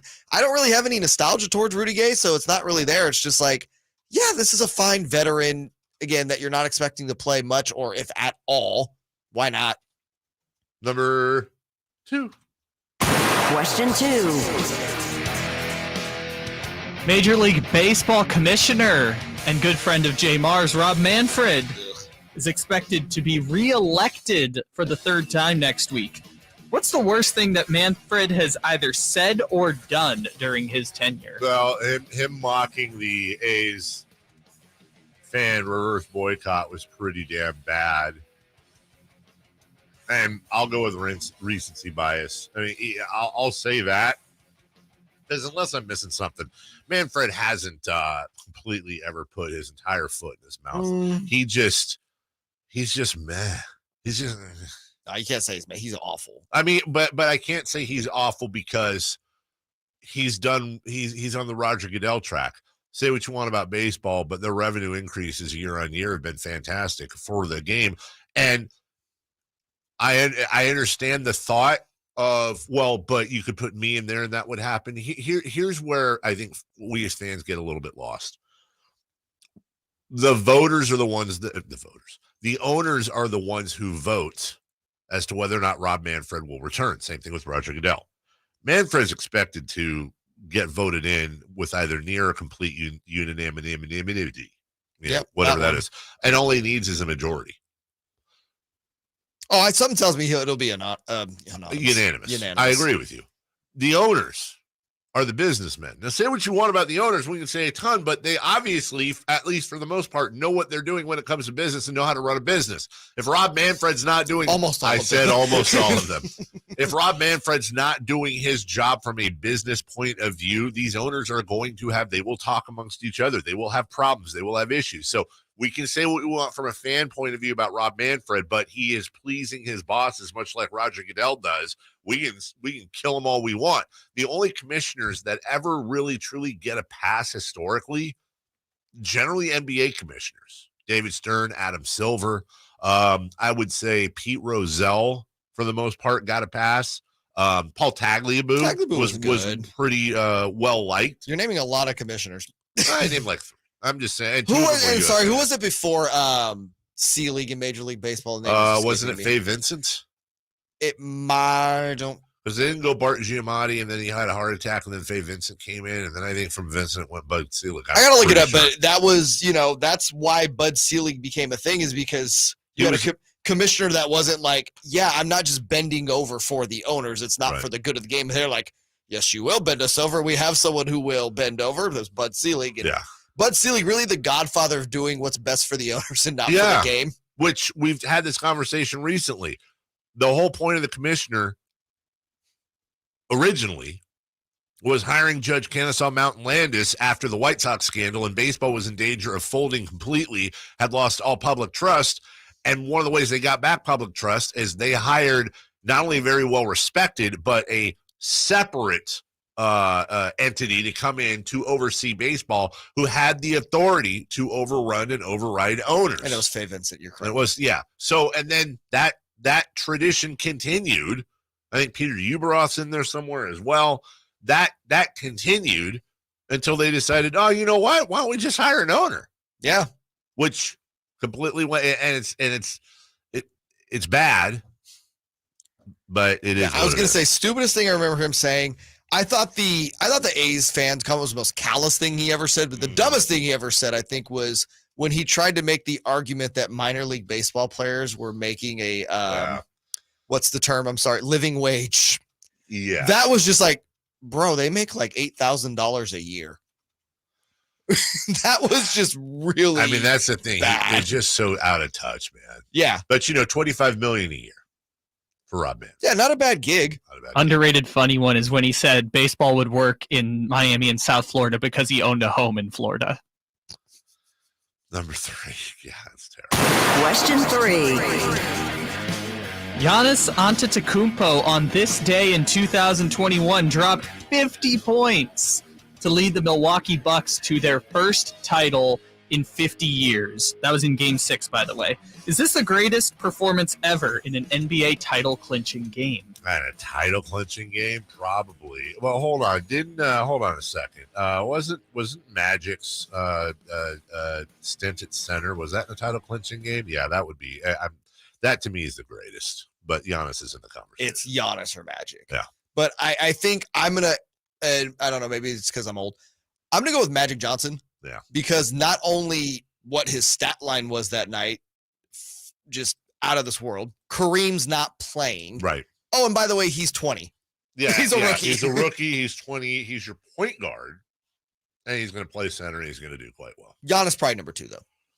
Probably. Although, now I'm going to go down a rabbit hole today. So yeah, you're welcome. We will take a break. When we come back, Adam Schefter, talking about a sale finally in the NFL, and the long local nightmare is over for Maryland, Virginia, and surrounding residents. We'll talk about that next on Sactown Sports. Sactown Sports is your source for the 49ers. Oh, it was awful. It was awful.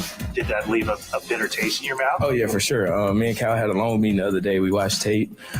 We talked about it. We put it behind us, and just going through the tape and just look how sluggish and like how bad it looked on tape. Like I said, just reflecting on last offseason, it kind of played a big role in that. I'll never put nothing like that back on tape again. Tune into Sactown Sports at SactownSports.com for the latest 49ers offseason developments. Sacramento weather is brought to you by Bonnie. I'm Tamara Berg in the KCRA 3 Weather Center. It is Thursday, and after a comfortable start to the day, we'll have hazy sunshine for the afternoon, and it's going to feel hotter. Plan for daytime highs reaching 100 to 104. Get the latest forecast on the KCRA 3 News and the KCRA 3 app. Imagine taking a nice warm bath in your shower. Let us fix that. Right now, get that clogged drain unclogged for just $97. Bonnie, plumbing, sewer, electrical, heating, and air. Bonnie.com. Some restrictions apply. License 696-355. Guys, did you know your testosterone affects everything in your system, including how you feel and perform every day? Right now, Revive Men's Health Sacramento will check your testosterone for free. Knowing your T levels is the first step in understanding if you have low T. Your testosterone level impacts your energy, libido, sleep, weight, hair loss, mood, and even ED. Maintaining an appropriate T level can change your whole life. Most men start to see changes in their hormone levels in their 30s. Experience and results matter. So what are you waiting for? Get your T levels checked today by local, experienced, and trusted men's health experts. They've helped thousands of men since 2011. They're so confident they can help you, they even guarantee it. Call Revive today and schedule your free testosterone test, free exam, and free consultation. Call Revive Men's Health at 916-277-8599. That's 916-277-8599. Or visit ReviveMen'sHealth.com. Did you know about 1/3 of our lives is spent sleeping? Hi, this is Frank LaRosa with a word about Naturewood Home Furnishings. If we're going to spend that much time in our bedrooms, then our bedrooms ought to reflect our personalities. I remember many weekend mornings when our kids would jump into our beds trying to coax us to start our days more on their schedules than ours.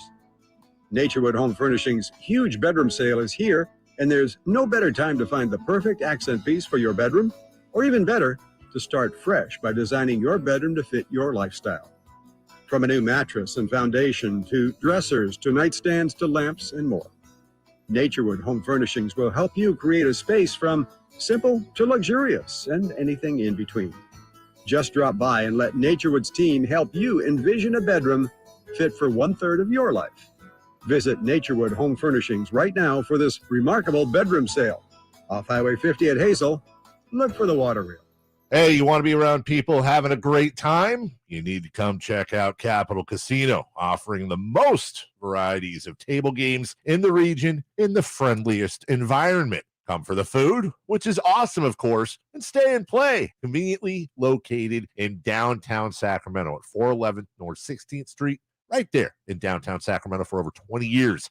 Cap Casino, best food, best games, and of course, the best action. And please gamble responsibly. 1-800-GAMBLER. Sactown Sports. Headlines. Good morning, Sacramento. My name is Kyle Ledbetter, and these are your Sactown Sports headlines.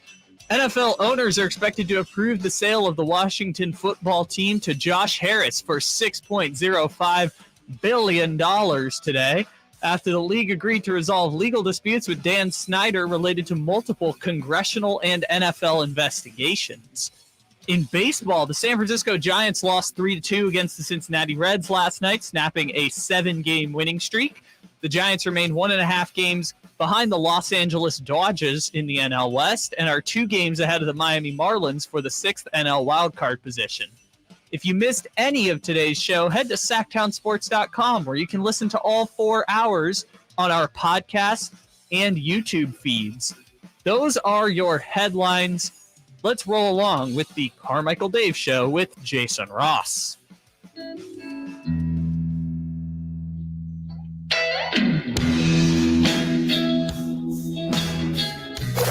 Waking you up with the best in local sports. They just make it interesting, you know? It's the Carmichael Dave Show with Jason Ross on Sactown Sports.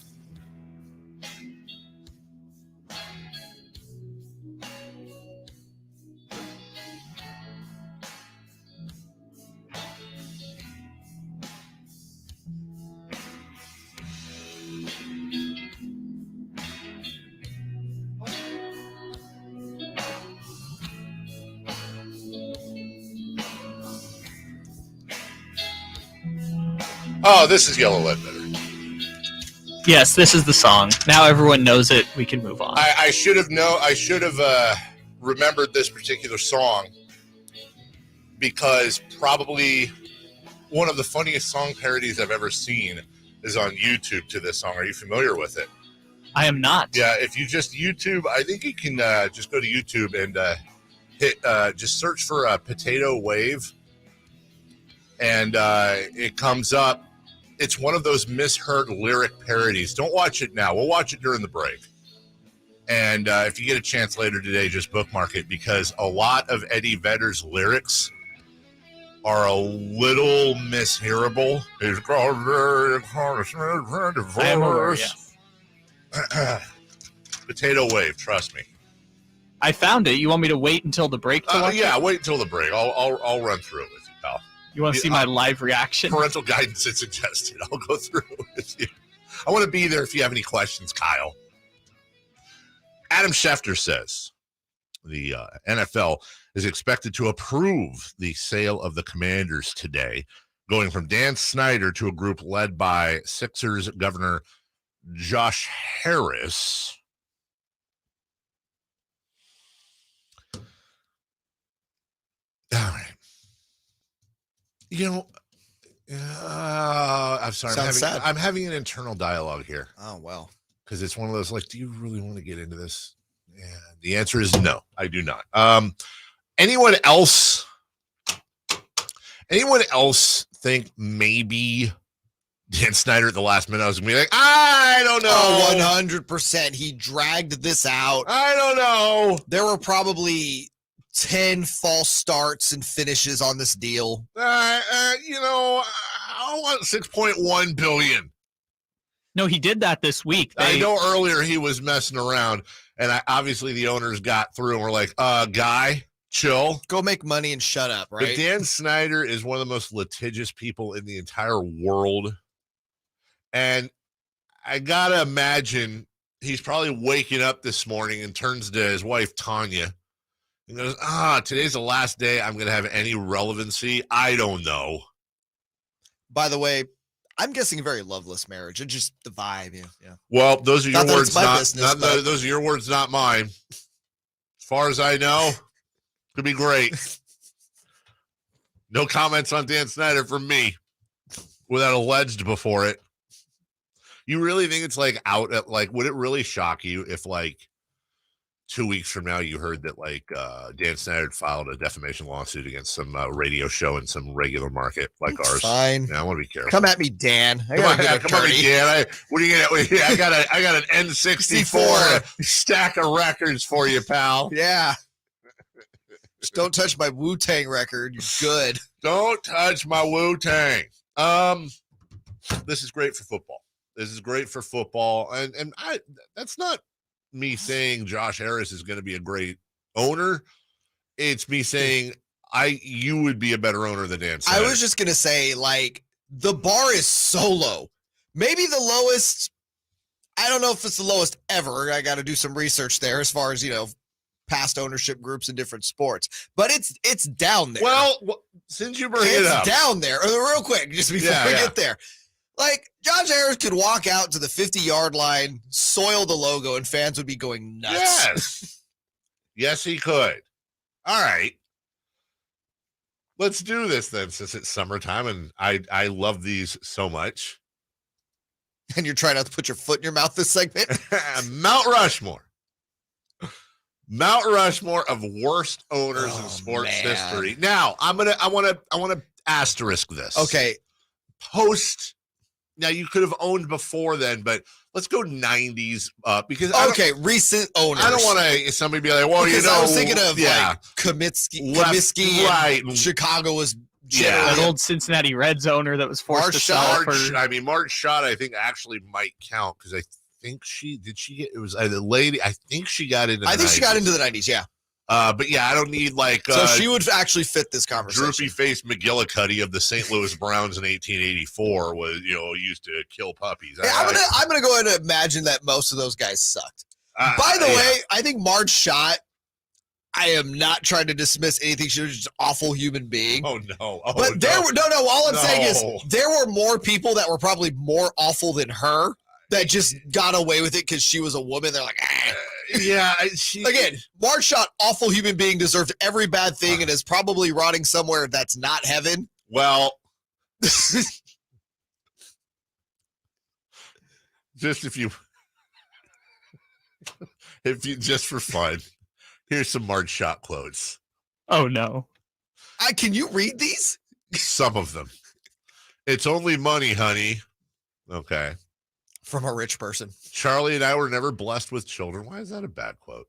Were you never blessed, or did God just take care of the rest of us? The dog lives here, Pete. You're just visiting. I don't like the DH. A guy who plays should be able to catch and hit. Oh, okay. Oh, now you're finding good Marge Schott quotes. No, these are listed as like the top 7 bad Marge Schott quotes. I'm just saying, I'm surprised you've gotten this many out. I'm saving one. Wow, she owned the team till 1999. Yeah, she was there for a while, man. That is shocking. I thought this was like a 1970s thing. Well, was that too? When you don't have kids and you're in a Catholic family, one of my sisters had 10 children in 11 years. She's part rabbit. You feel kind of guilty about that. I'm sorry. But the one that... I don't know if I'm supposed to laugh at that, but it's kind of funny. So, here... So she gets Lincoln's head. Yes. Here's the thing, though. The Marge Schott quote that drove her out that most of you are probably familiar with. Some of you are not. This is a quote from former Reds owner Marge Schott. Hitler was good in the beginning, but he went too far. So for that alone, Marge Schott takes the first spot. So Marge, when did he go? Yeah. And she gets the first spot in the Mount Rushmore. All right, we'll give it to Marge. Donald Sterling, right? Yeah, of course. Dude, I was going to say, I think there's a compelling argument Sterling's worse than her. I'm trying very carefully to not rank them. Because what I don't want to go down the rabbit hole of is which is worse. We won't rank them, but we'll Mount Rushmore. Mount Rushmore is just in any order.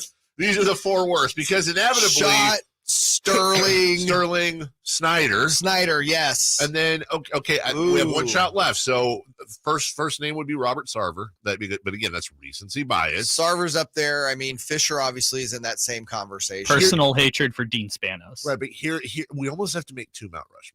Dean Spanos is from Stockton. It almost has to be 2 Mount Rushmores because this Mount Rushmore is for like terrible, evil people that said terrible, evil things or did terrible, evil things. And not that John Fisher is not a terrible owner and probably a really bad person, but like, to my knowledge, he hasn't made Hitler comments and he hasn't been a horrific racist. Like, again, I'm just saying what's public knowledge here. Right. So let's be Which careful. is what we have to. Right. So it's almost like, on. yeah. So it's like you have to almost make like Mount Rushmore for terrible owners because they suck at owning and winning. And then Mount Rushmore, which we're on right now, for just like bad people owners. Has there been an NBA owner recently? I don't think so. That's been pseudo, like what happened to Sarver. Like he wasn't forced to sell, quote unquote, but he was kind of like forced to sell. You have Sterling, excuse me. I mean, Sarver. Sterling was forced, Schott was forced, Sarver and Snyder, basically. I mean, that would be your four unless I'm missing someone. Cuban got the largest fine in NBA history for toxic workplace, but they didn't force him to sell. Right. Yeah, Mark Cuban is a very interesting case when you talk about good or bad owner. Because the on-court product, since he's been there, has been he invests in the product, right? Yes. Makes some stupid decisions behind the scenes when it comes to people that he trusts to run his front office. Right. But there is also a point like the Dallas Mavericks, at least public knowledge behind the scenes was just an absolute dumpster fire, awful place to work. Now I'm thinking about like if you take the person out. And by the way, some of these people also might be bad people, but if you're just doing the Mount Rushmore of owners that just suck, like James Dolan. Yeah. Right. Honestly. Also, there's actually a very compelling case. James Dolan, not a great person either. Yeah, that's what I'm saying. It's not either or, but James Dolan's pretty bad. You know who could be on that list, but he's really good at the business side. But just from a winning point of view, like, does Jerry Jones sniff that list? Recently, yes. He does have Super Bowls, and they were. I would say in his first 5 to 10 years, you would never even categorize him there. No. But post that, yeah, he's been really bad. I don't know if he's bad enough to get on that list, though. No. Definitely not. Is Michael Jordan?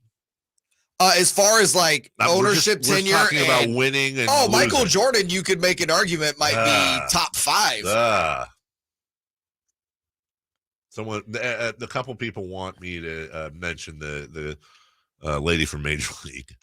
Oh, Rachel Phelps. Yeah, Rachel Phelps sucked. I mean, I'm not awful human and bad owner. Yeah, but that's our third Mount Rushmore. We'll get to in a later show, which is owners from movies and TV that were terrible. But yeah, Dan Snyder. Nothing bad to say about him. Happy trails, Dan. Good luck with your 6 Billy. Do you think Josh Harris is sending out one of those? We want to thank Dan for his time here. Best in what is it? Future endeavors. Okay. Do you think it's future endeavor? Here's Dan the thing, Snyder? man. We got a break. Sorry, but I've always this is a rabbit hole I want to go down. Like, does Dan Snyder give Josh Harris the keys to the stadium? Is there like a bottle of is there like a gift basket? Like when you buy a house, is there like a champagne with some grapes? I would imagine, when you have congratulations on the purchase of your new team. When you have a decent ownership group, there's probably something ceremonial, maybe. Yeah. Not with Dan. No. He leaves back his little glasses on the table. Does he write a note like presidents do to outgoing presidents? Or vice versa? Yeah, but probably not nice, right? Yeah. It's just a middle finger with a logo. We'll take a break. Poorly done, by the way. When we come back, ranking the Kings offseason moves. We got a few. What was the best one? Sam Amick at 8 o'clock. SactownSports.com. Catch the Oakland A's every weekend on Sactown Sports. Friday nights, Saturdays, and Sundays. Sinking, that's going to get down for a hit. Around third to score is Tony Kemp. And the A's have taken the lead. Edge of the track makes the catch. And the Athletics get a great win. Sactown Sports, your weekend home for the Oakland A's. Sactown Sports coverage of the Oakland A's is brought to you by Xfinity 10G, the next generation network. At Ashton & Price, over the last 25 years, we've won just about every injury case you can think of. Slip and fall, falling merchandise, fell through rotted decking, we won those. Dangerous stairs, falls into holes, dog bites, won them. Injured while pedestrian or on a bicycle, auto, motorcycle, big rig, company vehicle, Uber, or Lyft accident, we've won them all. And the best news is there's no fee until you win. So no matter how you got injured. Remember, for the best advice, don't think twice. Call Ashton & Price. Sometimes progress toward global net zero can be hard to see, invisible even. like how Chevron is targeting 25 million tons of CO2 per year in storage and offsets by 2030, while at the same time working with partners to reduce the cost of carbon capture and scale the technology to other industries like cement, innovating toward lower carbon solutions today while helping others do the same for the future. That's energy in progress. Visit chevron.com/carbon capture. Attention home services contractors who want to grow their business with more leads while leveraging their marketing costs to receive over 10 times the value in advertising. Subcontractors United is offering 40 home services contractors from architects to landscapers to participate in our advertising co-op. For less than $2,100 per month, you'll share in over $83,000 a month in advertising. That's $1 million a year in advertising for under $2,100 a month. And because there's only 3 subcontractors per category, not 3,000, your lead potential is unlimited. Generate more leads than you ever thought possible. Be one of only 3 subcontractors in a category and receive $1 million a year in advertising by leveraging the power of a united group. That's subcontractorsunited.com or Google Subcontractors United for more information. But hurry, categories are filling up.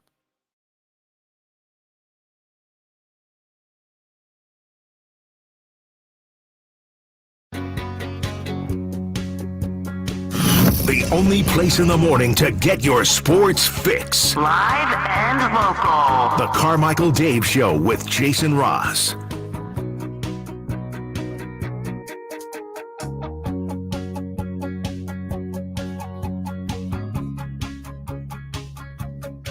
You good in there, Kyle?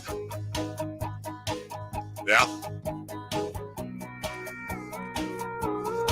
Hey, remember that conversation we had at 6? About coming in here and, chatting it up with y'all? Yeah, it was a good chat. I don't know if the results were what we wanted, though. What, 2 seconds of radio silence? 2 seconds of radio silence because we were having a conversation about bad owners in the NBA. I think you owe the listeners an apology for that 2 seconds. I would like to formally apologize. That sounds sincere. Yeah, I thought so. It was 2 seconds of pause, so 2 seconds of apology. Okay, that's fair. That's very fair. Let's do about 2 minutes plus on ranking the Kings' offseason moves. There are 6 moves here, technically 7 if you count the draft picks, that we can talk about. I would like to add in another one here. I just want to make sure you did. Yeah. I'm going to add in another one here, Jay, if you don't mind. I forget? I don't know if you forgot it or if it's a technicality, but I'm going to add in the Rashawn Holmes trade. Yeah, I guess that kind of falls under both, but that's acceptable. Because I do think it's worth talking about, especially after Monty's conversation with Sam, and Sam will join us in about 13 minutes. I do think it's important because that kind of not only led to some of the things we've seen since, which is the extension for Sabonis, bringing Barnes back, but also what is to come down the road. So I will say this: I'm going to leave the Holmes trade aside in the spirit of what you want, but with the caveat that the Rashawn Holmes trade could, in retrospect, be part of what it could end up being the most consequential move of Let's say it was the ignition that started the car. I think that's fine. The gas that lit the thing with the deal. You got it. Exactly. All right. So Harrison Barnes re-signing, Trey Lyles re-signing, the Sabonis extension, the Duarte trade, the Vezenkov signing, Jones and Slauson draft picks. I'm going to put number one that I think really, weirdly enough, this is how you can tell times have changed a little bit here.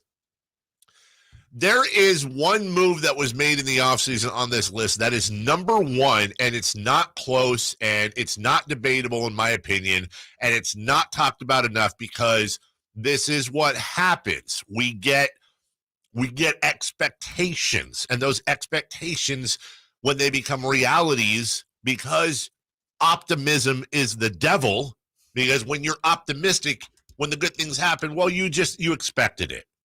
And then when the bad things happen, it kills you because you're not mentally prepared for it. Domantas Sabonis' extension is by far that was my number one. The number one. All the conversations we had with the Halliburton trade, and well, we don't even know if Domantas Sabonis is going to stay. And then he has a arguably bad series against the Warriors. And again, I take exception to that. What is best series for sure, but Jesus, this guy comes in, breaks his hand, and as he's nearing a contract year, his first full year with the team, all he does is, play through the entire year, make all NBA, completely have a career year in pretty much every aspect, takes a team from not in the play-in to the number 3 seed, along with Fox and everybody else, but still. And every full year Domantas Sabonis has played for the Kings, the lowest seed they've ever had is 3. Yeah, that is all factual.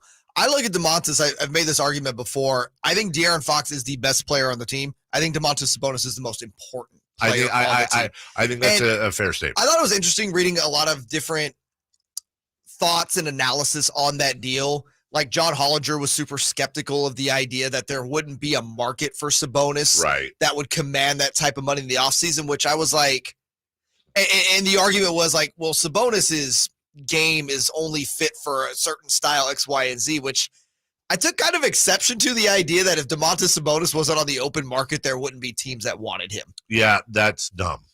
I was just like, that's an interesting take. You're talking about the closest player in the NBA to the reigning, to the two-time MVP, NBA champion, reigning finals MVP. He's the closest. Now, again, he's not Jokic. No. He's the closest. He's the closest. And don't underestimate what he did for the culture. Don't underestimate his being vocal on the floor and really changing that aspect too. And oh, by the way, he left money on the table. Yep. Because he wants the Kings to have more flexibility. There's not much more you can ask for out of a player, especially a player coming into, this isn't the Lakers. This isn't South Beach. No. This isn't even the Knicks with their basketball mecca. No. This is the Sacramento. Farm to Fork. This is basketball hell. Farm to Fork. It's like farm to failure for 16 years.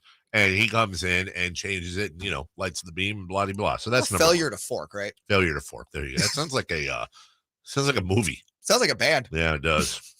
Number 2, this is where it gets interesting. And I think it's between two things. I am out of default, and I would accept arguments here. And obviously, depending on how certain players play, this could change. But right now, I have to default for any move that involves a reigning member of your starting lineup has to have a higher ranking. So whether or not you agree with it or not and are a fan or not, I have to put Barnes resigning. Again, we're talking about ranking the moves. To be honest with you, since I am that guy, that actually guy, there is a little bit of ambiguity when it comes to ranking the moves. Mm-hmm.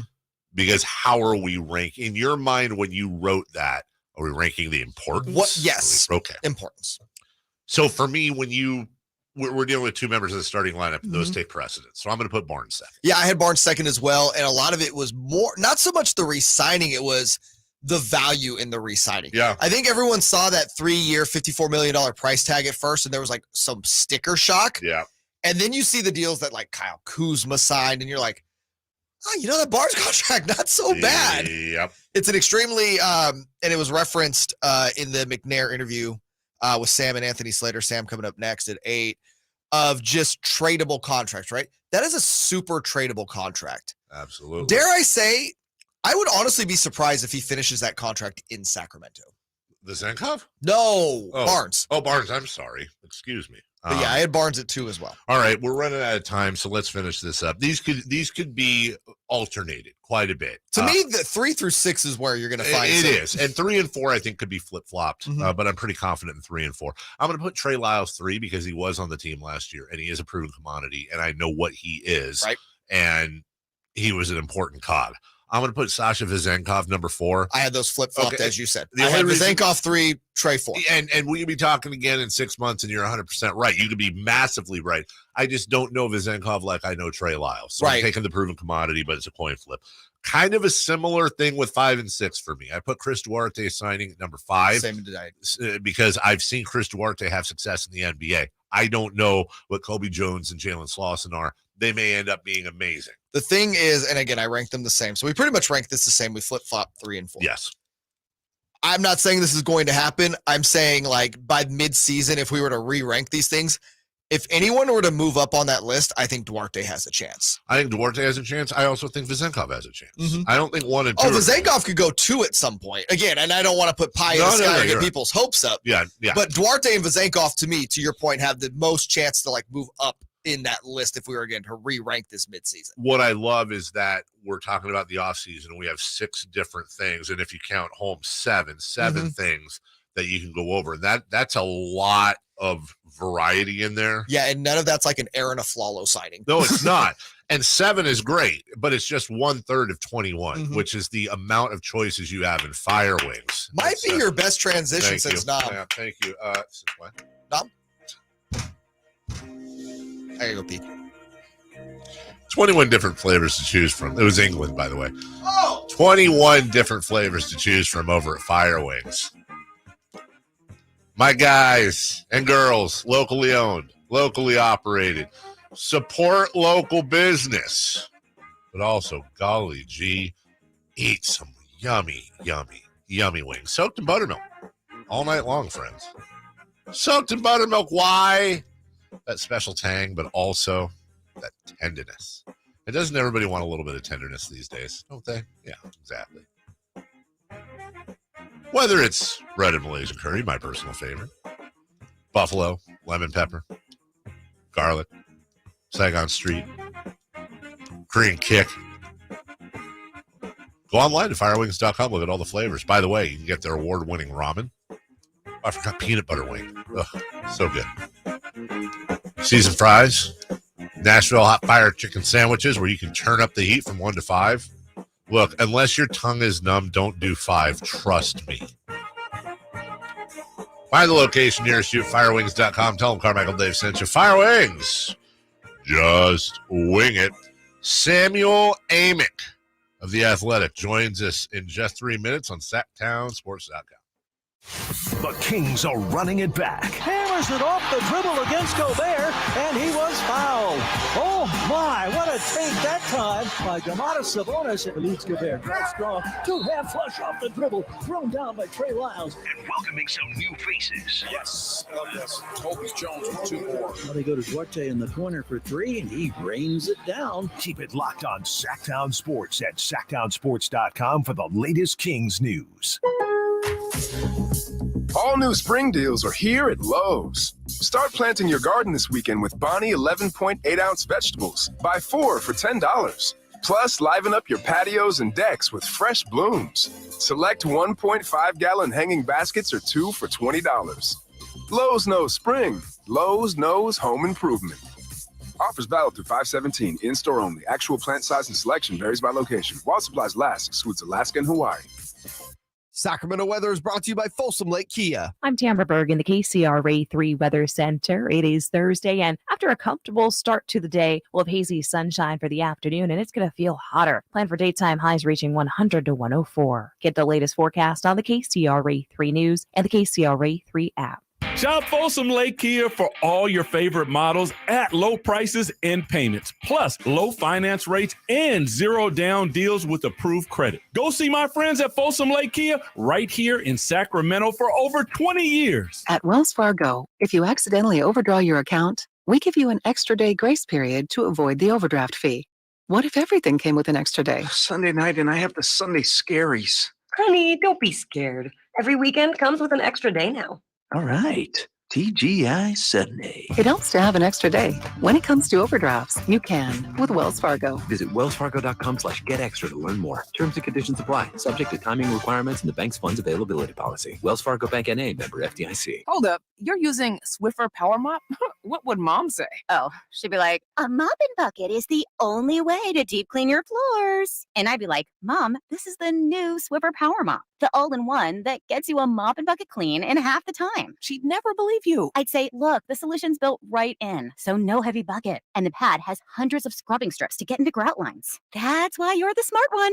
Really? What? Mom said it. The new Swiffer Power Mop. Don't mop harder, mop smarter. Want the best movie experience in town? Join Sactown Sports' IMAX Pass by visiting SactownSports.com and sign up today. You can win tickets to see this week's film at the Esquire IMAX Theater. From the Power Business Technology Toshiba Studios. KHTKAM Sacramento, KYMX HD2 Sacramento. Sacramento's official home for the San Francisco 49ers. Touchdown! San Francisco! Sactown Sports. Sactown Sports. Headlines. Good morning, Sacramento. My name is Kyle Ledbetter, and these are your Sactown Sports headlines. NFL owners are expected to approve the sale of the Washington football team to Josh Harris for $6.05 billion today, after the league agreed to resolve legal disputes with Dan Snyder related to multiple congressional and NFL investigations. In baseball, the San Francisco Giants lost 3-2 against the Cincinnati Reds last night, snapping a 7-game winning streak. The Giants remain 1.5 games behind the Los Angeles Dodgers in the NL West and are 2 games ahead of the Miami Marlins for the 6th wild card position. The Oakland A's won their 2nd game in a row after losing 8 in a row. They're now on pace to only lose 119 games in this year's MLB season. If you missed any of today's show, head to SactownSports.com where you can listen to all 4 hours on our podcast and YouTube feeds. Those are your headlines. Let's have Sam Amick join the show for hour number 3 here on the Carmichael Dave Show with Jason Ross. The Carmichael Dave Show. He's on the microphone when he's not on the microphone. He's playing a song, and when he's not playing a song, he's on the microphone, and then boom. With Jason Ross. No, he didn't. Yes, he did. Call or text at 916-339-1140. It's the Carmichael Dave Show with Jason Ross on Sactown Sports. 916-339-1140 is your text line. Every once in a while, we get a good one. Dan Snyder, on his last day of owning the Commanders, probably microwaved fish in the break room. Yeah, that is dead on. Yeah, I'm here for that. That's a good take. Shout out that texter. Every blue moon, the text line does give you something. You're right. About to join us right now. I'm waiting for him to, as he popped up, He's we're in. good to go. I don't know. It just came on my monitor, and he was moving some exercise equipment. I found that amusing. The one, the only Sam Amick. Good morning, Sam. Good morning, Dave. Well, you got to pull the curtain back and share everything. Man. It popped on. I mean, you put it on video. You're the one who got to pull the curtain back, if we're being honest. Popped on. Sam's doing some But serious it was work. in like that in-between stage where I never know if I'm alone or not. Sam, are you're getting ready? I would assume, as most NBA lifers are, whether they work for or in the NBA or on the periphery, as you journalists, I should say, do not we? I hope you're getting ready for a little vacation here soon, buddy. I am. It's funny. This morning, it occurred to me that we probably need to chat about a few of my absences coming up. But yes, we're heading to the Hawaiian Islands pretty soon. Oh, which one? Kauai and then the Big Island. Actually, the other way around. I've heard Kauai is like just freaking amazing. I've never been. Up been until to the Big 10 years Island. ago, I'd never been to any Hawaii's, and then Southwest came along. Mhm. So we did Oahu, then 2 years later Maui, then 2 years later Kauai. The Kauai is just straight up. Have you been, Sam, to Kauai? Yeah, we've been lucky enough to be quite a few times. Kauai is my favorite. Same. It's one of the, I always kind of say that it's the more kind of true Hawaii type. Agreed. vibe.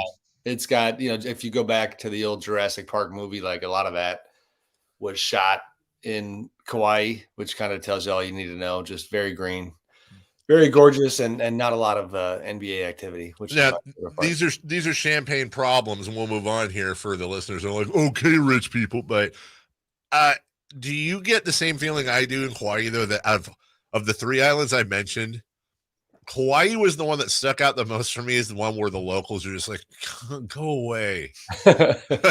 We don't want you here. We'll tolerate you if you're going to buy our $5 lettuce and our $10 frozen Tony's pizza, which I'm not lying, by the way, I took pictures and everything, but don't you, the beauty of that, but did you get the same, not that they're mean, but just that you're like, okay, just please don't leave your garbage on the beach type of thing. I'll be honest, nothing wrong with that. I didn't. I don't know who you're running into. I enjoyed him. It wasn't. It was Sam. Bob. It was Bob Smith. Sam, you and I both know it wasn't who he was running into. It was he, the one that they were all looking at. Very like, this nice. guy. I'm very polite, humble, and no trash, no nothing. I don't know. I just got the feeling they were like, "This is our island. It's perfect for a reason. Don't screw it up, you dumb mainlander." That's what I got. Fair. That's fair. But maybe you look like such a. There you go. Cushy poker player. You took the words out of my mouth. Cushy. Well, I was like back or stalling because I didn't know if it was appropriate. I think it's fine. I think, it's fine. I think it's fine. Now we're getting in the weeds. My family came from Oahu. As far as that, my dad was, or my oldest uncle was born there. Dad went there a lot, and he would tell old stories about being the mainlander who would go there, and Howley was the name they always got. Yeah. I mean, hey, I did not know that about you. There you go. So Sam's got a Hawaiian Sam. Ask a basketball question. What did you get us? Oh, well, there's so many. Sam, you put out a great article yesterday with Anthony Slater, a not Q&A, but a nice interview with Monty McNair.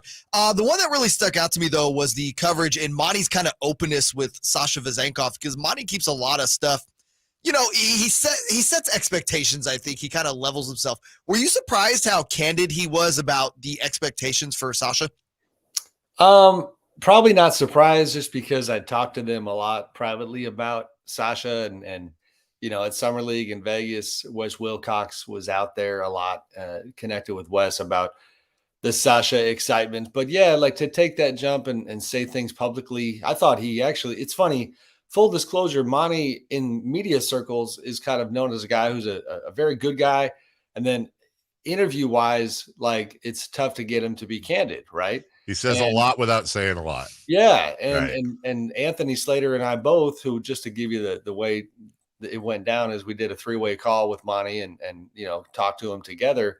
And we kind of got off the line and we were like, wow, he was really good. And we talked for 45 minutes, and certainly within that 45, there was plenty of kind of just filling time things that Monty said. But he was pretty candid about Sasha. And you know, I know we'll probably get to this guy too, but the Keegan Murray excitement, like they're not really holding back and trying, I think, to explain, you know, not only what they were thinking this summer, but why they are more fired up than a lot of the fans in terms of what they did. I'm going to paraphrase here, Sam. That's what stood out to Jay.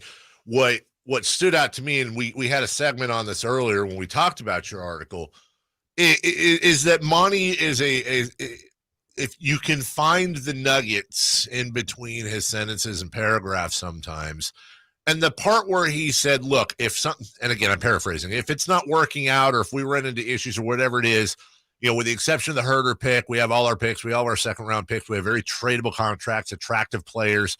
And it always seems from the beginning, Sam, I get this feeling that Monty believes that he can get more value and desperation out of other teams during the season than otherwise.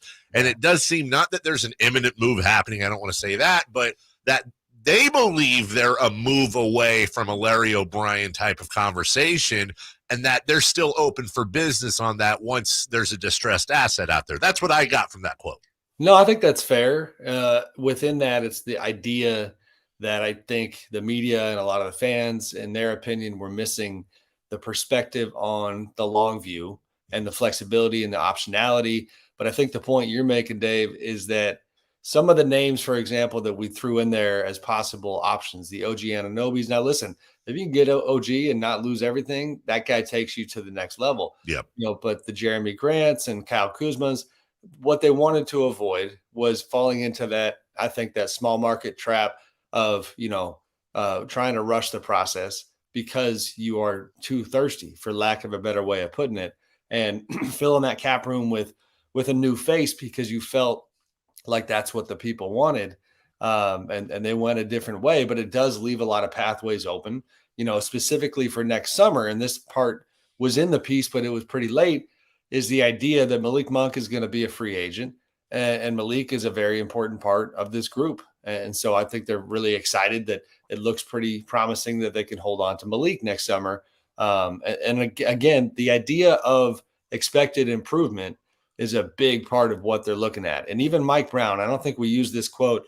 Monty had a comment about how in Houston, from Rick Adelman to Kevin McHale to Mike D'Antoni, that in his Rockets experience, those teams' best years came often in year 2, year 3, year 4, when it comes to a coach being with a group. And so they even feel like Mike and his group are going to, have more of an impact this year. Sam Amick joining us from The Athletic, from the Folsom Lake Honda Hotline. Folsom Lake Honda, your one-stop Honda shop. Sam, you'd mentioned a couple names in the article: Pascal Siakam, OG Anunoby, Kyle Kuzma. From what you've gathered, were they close in any talks with those guys, or was it more exploratory? I mean, probably something between exploratory and close, but closer to exploratory, which is a word salad. It's, the OG one in particular, I think, and Pascal too, like genuine interest, but always with several teams, I think, ahead of them in line in terms of what they might be able to or willing to offer. So in those situations haven't gone away. Toronto, of course, is still at a bit of a fork in the road for their franchise, but nothing close from what I heard, Jay. It does sound like, and going back to kind of Jay's comment to start, it does sound like they're very high on Sasha Vezenkov. And Jay had made the point earlier that they've got a pretty good track record when it comes to assessing talent. So whether it's Vezenkov, there's talk that Davion Mitchell, no surprise, has been an absolute workhorse on his jump shot in the offseason. And then the leap you mentioned about Keegan Murray, it almost sounds like that philosophy is sometimes the best moves, and are to not make those moves. And that sort of became their philosophy. Well, especially when, they have some tricky things to navigate even without new additions. So you mentioned a while back the pick tied to Kevin Huerter. Yeah. Kevin Huerter had a pretty good season, really good season last year. Yeah. Struggled in the playoffs a little bit, but like Kevin's a big part of their group.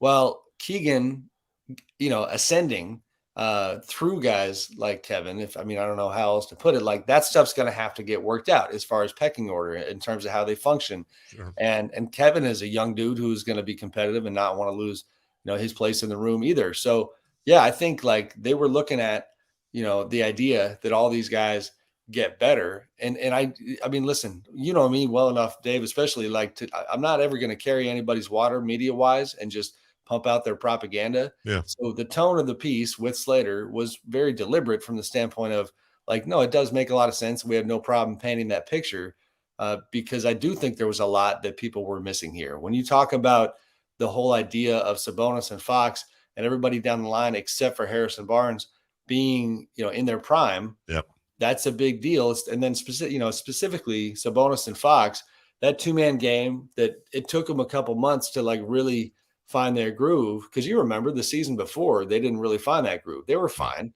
but they didn't win any games. So I'm buying a lot of what they're selling. I'm not going to lie. Sam Amick joining us from The Athletic. Sam, I want to go back to what you're saying about establishing the pecking order. And, Mike Brown has spoke like really the next step he wants to see De'Aaron take is be that unabashed leader on the court. When it comes to establishing that pecking order, especially, offensively, when you have guys like Huerter and you're looking for Murray to take that step up, is that more of a coach's thing, you think, or is it more of the on-direction court of a guy like De'Aaron Fox taking that role, getting Keegan more involved, being more vocal in that sense? It's not to be political, Jay. I think it's both. But, Mike and De'Aaron have had a fantastic, vibe and chemistry so far as kind of co-leaders and as far as the way the on-court stuff works. And I think that'll continue. And then within that, to me, it's just about how do the guys themselves carry themselves and perform. If you want to talk specifically about Keegan and Kevin, with Keegan, I would say like the one part of the hype train that I would say let's, maybe wait on a little bit is that you can't forget that it's like a lot of young players, there were defensive struggles that remain. And we kind of mentioned this in the story a little bit, where as a group collectively, they were really bad defensively, and you don't really see the solutions right now.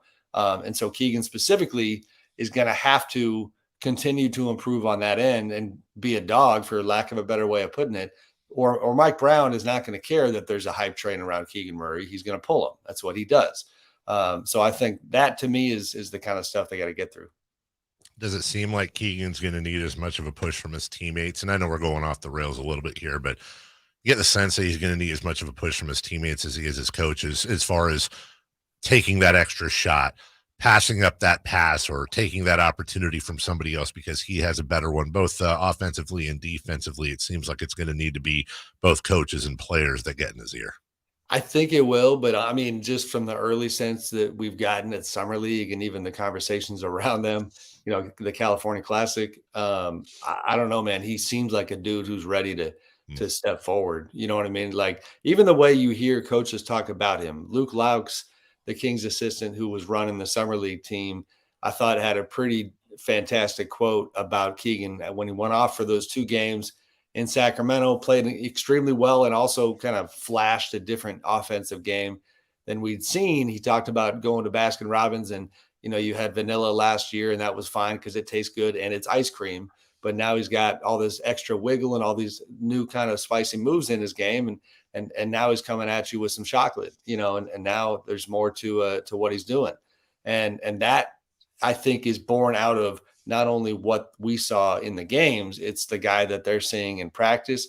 It seems like Keegan is ready to try to, you know, move his career along. Sam, there's a lot of good stuff in your piece as well about the Domantas Sabonis extension. Just personally, where did you lie on that as far as, did you think that was the right move to do the extend and sign, easy for me to say? Or do you think it would have been, you know, maybe wait to the off season, you know, negotiate? Do you have to give that much money? Where did you land on all of that?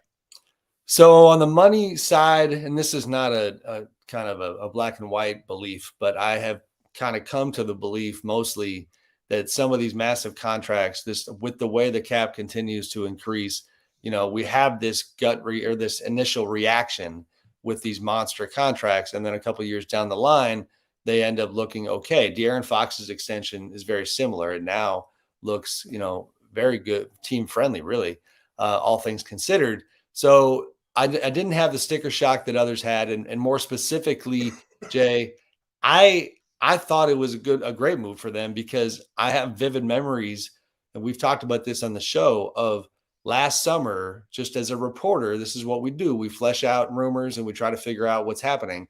Like specific memories of hearing that people were a little unsure about how Sabonis felt about the Kings experience going into last season. New coach, how's he going to fit with Mike Brown? Oh, it sounded like there was some vision kind of, you know, misalignment, if you will, early on that they had to work through. I ended up talking to Domas about it in, I think, February when we did an interview. And it's like that stuff was real. And the point is, in this market for this team with their history and everything they've been through, it felt like a world did exist where it didn't go as well as it did. And then ultimately he couldn't wait to get to free agency. And so to secure him deal wise at a time when the vibe is really, really good and just completely, you know, put that stuff in the rearview mirror, if that makes sense, I think was the way to go as far as stability.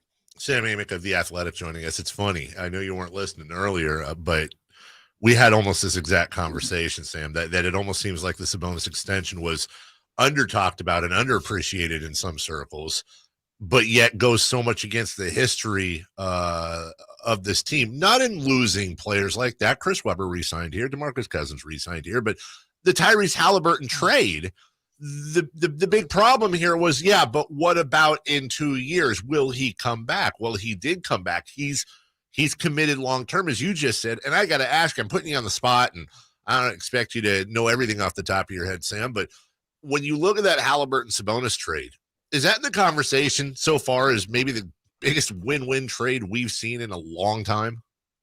No, I mean, no doubt. And it's funny. I mean, I probably get more Kings in my ear than I do Pacers, naturally, because I live here. So, sure. Yeah, it's a massive win-win, and Tyrese is fantastic.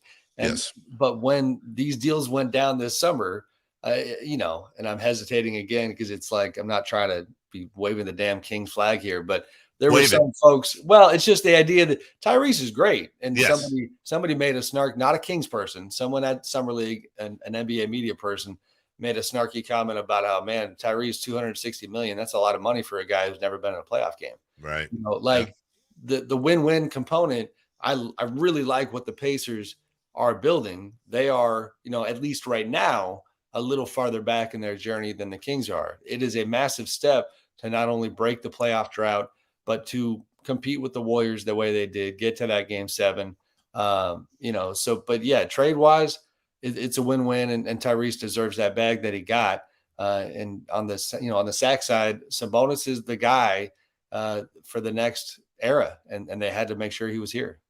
Sam Amick joining us. Sam, last thing on the Monte McNair front from my vantage point, something that he had talked about was, and he's always talked about this, keeping flexibility, whether it's with draft capital or contracts. And the one that really stuck out to me was contracts. Obviously, guys can get hurt, things can go awry, but like right now, would you say there's any really bad contract on the Kings roster? Well, it just depends on how you feel about the Sabonis extension, just from a number standpoint. I think some people thought it was too much. I mean, I think our John Hollinger at The Athletic, was in that camp thinking it was too much. Beyond that, no, with the Rashawn Holmes deal going to Dallas, that was the last bad deal. And that was a really bad deal. You had a guy not playing, making around $12 million a year. I don't have all their numbers in front of me. Do we have like another candidate that comes to mind? No, that's what I was saying. I was really struggling to find one. Fox and Sabonis have the biggest contracts on the roster. And I as you said about Sabonis, it's tough to find fault in those. Harrison Barnes is on a bit of a smaller contract. Keegan's on his rookie deal. We know what Herder contracts could, but as you mentioned earlier, just kind of tie it all back together, Sam, that for example, that Rashawn Holmes deal wasn't just about opening up room now and making moves now. They according to Monty in your article, they're now in a position not only where they're flexible during the year, but like Monk, they've got some moves that they're going to need to make next summer. And it seems like he's got them in a fairly comfortable position, especially for a young team that's the defending 3 seed.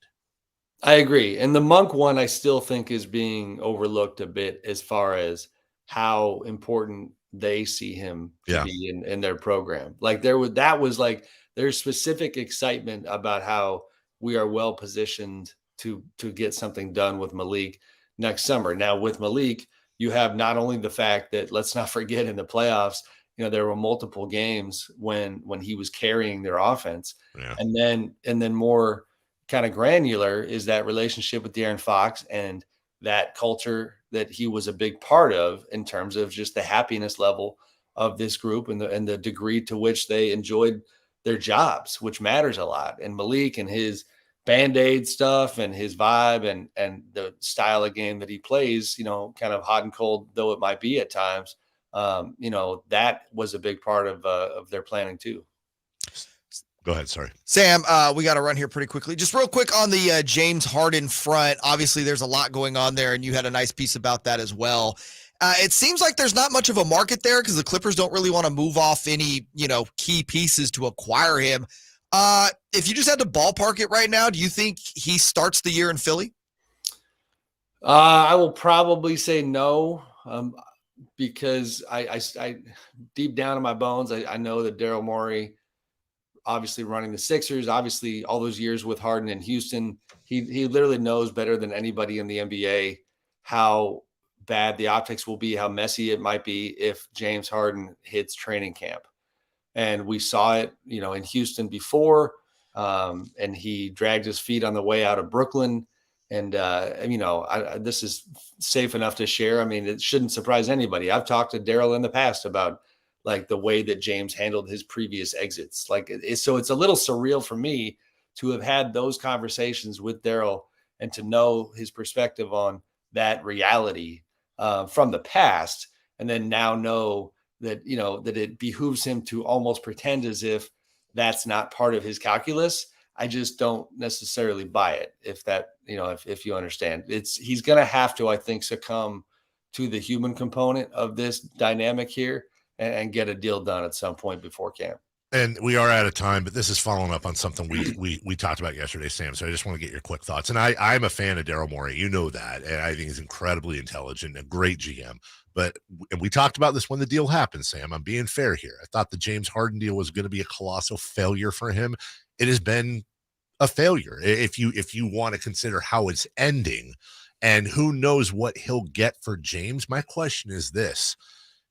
Do you hear any whispers of any sort of seats being hot in Philadelphia with Doc gone, James Harden, Joel Embiid, whatever you want to make out of that? Daryl Morey seems to be above the fray, and I'm not entirely sure he deserves to be above the fray. Not yet. Stay tuned to the Joel Embiid subplot. Yeah. You know what I mean? Like, depending on, even the other day, and I know we got to go, but that's fine. The column I wrote, I was admittedly almost annoyed with some of the reaction and then annoyed with myself because people seem to get the idea that I was downplaying the prospect of Joel not wanting to be in Philly. I was simply trying to report that in the past, he has talked about wanting to play his whole career in Philly.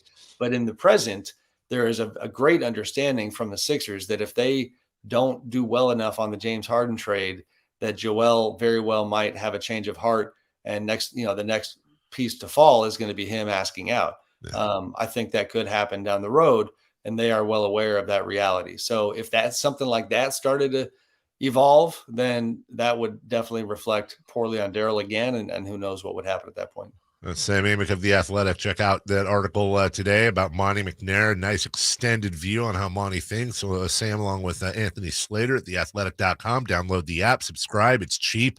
It's great journalism. Support great journalism and some of the best Kings coverage there is. Sam, when do you go? When are you going?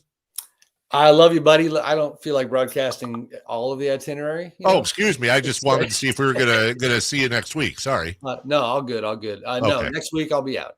Okay. Well, then when you get back, have fun. By the way, what's the address you're staying at? Exactly. We'll Social Security, if you don't mind. We'll see. The plug for the alarm system. He doesn't want. I know what it is. He didn't want John coming over and raiding the fridge. That's the problem. Also, doesn't want you to take a vacation and just crash his. It's a nice place. Sam, appreciate you. Thank you. Talk to you soon. All right, guys. Be good. Thanks. That's I just turned my own mic off instead of hanging up the phone. That was That's weird. a good question. That's Sam Amick. We're live. Try being a pro. Break. We'll be right back. Hey, it's Carmichael Dave, and I recognize, just like my friends at American Energy Heat and Air, that your time is important. And that's why shopping for a new air conditioner is now easier with American Energy Heat and Air's online quoting tool. All you have to do is go to AmericanEnergyAir.com and get an instant quote right now. It'll help you determine what system you're going to need to get. It'll provide the best pricing options, all from the comfort of your home without having to have somebody come to your home. You know how annoying that is? They come in and everybody there is so sweet and nice, but how much better is it to be able to get it on demand? Visit AmericanEnergyAir.com. Check out how easy it can be. Or if you want to give them a call and talk through what your needs are, 916-520-9990. That's 916-520-9990 or AmericanEnergyAir.com. Call 916-520-9990 now. Golf to Go is brought to you by the Hagen Oaks Golf Super Shop. Here's Frank LaRosa. Amateur players will be pleased to know that the USGA doesn't object to a friendly bet with your weekend foursome. Friendly bets include soft drinks after the round, hot dogs at the turn, or even a $2 Nassau, one of the most widely used bets in golf. It takes its name from the Nassau County Country Club of Glen Cove, Long Island, one of the many clubs frequented by the well-to-do in the late 19th century. As the story goes, matches between these clubs were often reported in the local newspapers, sometimes to the embarrassment of wealthy industrialists coming out the loser. The Nassau captain, J.B. Coles Tappan, then devised a format where the worst possible result could not be reported as anything more than a 3-0 defeat. In a Nassau, 3 equal wagers are placed on the first 9, the second 9, and 18-hole total. A $2 Nassau is sometimes referred to as a 2-2-2 bet. Some play better with a bet to keep their attention. Others are nervous at the thought of losing. Whatever your choice, golf is a game. Have some fun. That's your Golf to Go. I'm Frank LaRosa.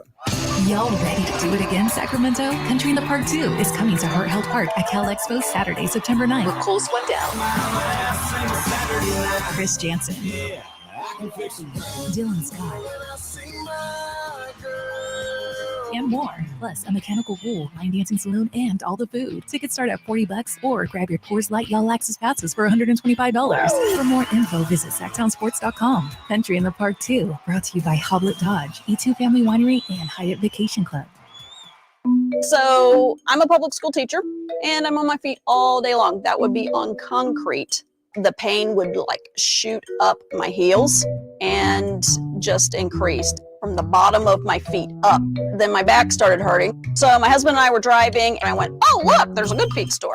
I'm greeted by this gal named Mercy. That was a perfect name for her. And the cool thing about the Good Feet store is that you're able to try before you buy. I had free fittings. She was able to fit me with special arch supports. And so I walked around in the store. Within 30 minutes, I started sobbing because I had no pain. Well, if your feet are hurting, do something about it. You don't have to grin and bear it. You need to go to the Good Feet store and get some arch supports. I'm Deidre, and that's my Good Feet story.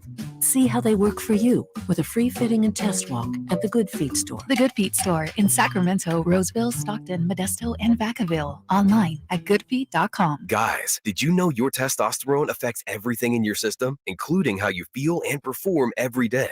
Right now, Revive Men's Health Sacramento will check your testosterone for free. Knowing your T levels is the first step in understanding if you have low T. Your testosterone level impacts your energy, libido, sleep, weight, hair loss, mood, and even ED.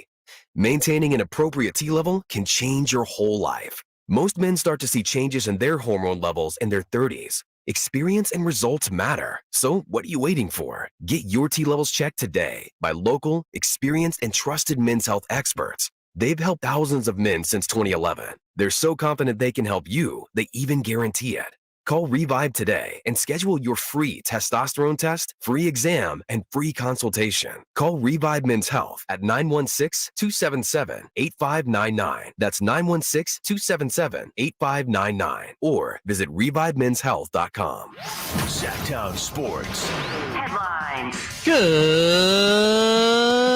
Good morning, Sacramento. My name is Kyle Ledbetter, and these are your Sactown Sports headlines. NFL owners are expected to approve the sale of the Washington football team to Josh Harris for $6.05 billion today, after the league agreed to resolve legal disputes with Dan Snyder regarding the multiple congressional and NFL investigations into the team. In baseball, the San Francisco Giants lost 3-2 against the Cincinnati Reds last night, snapping a 7-game winning streak. The Giants remain 1.5 games behind the Los Angeles Dodgers in the NL West and are 2 games ahead of the Miami Marlins for the 6th NL wildcard position. If you missed any of today's show, head to SactownSports.com, where you can listen to all 4 hours on our podcast and YouTube feeds. Those are your headlines. Let's return to the Carmichael Dave Show with Jason Ross.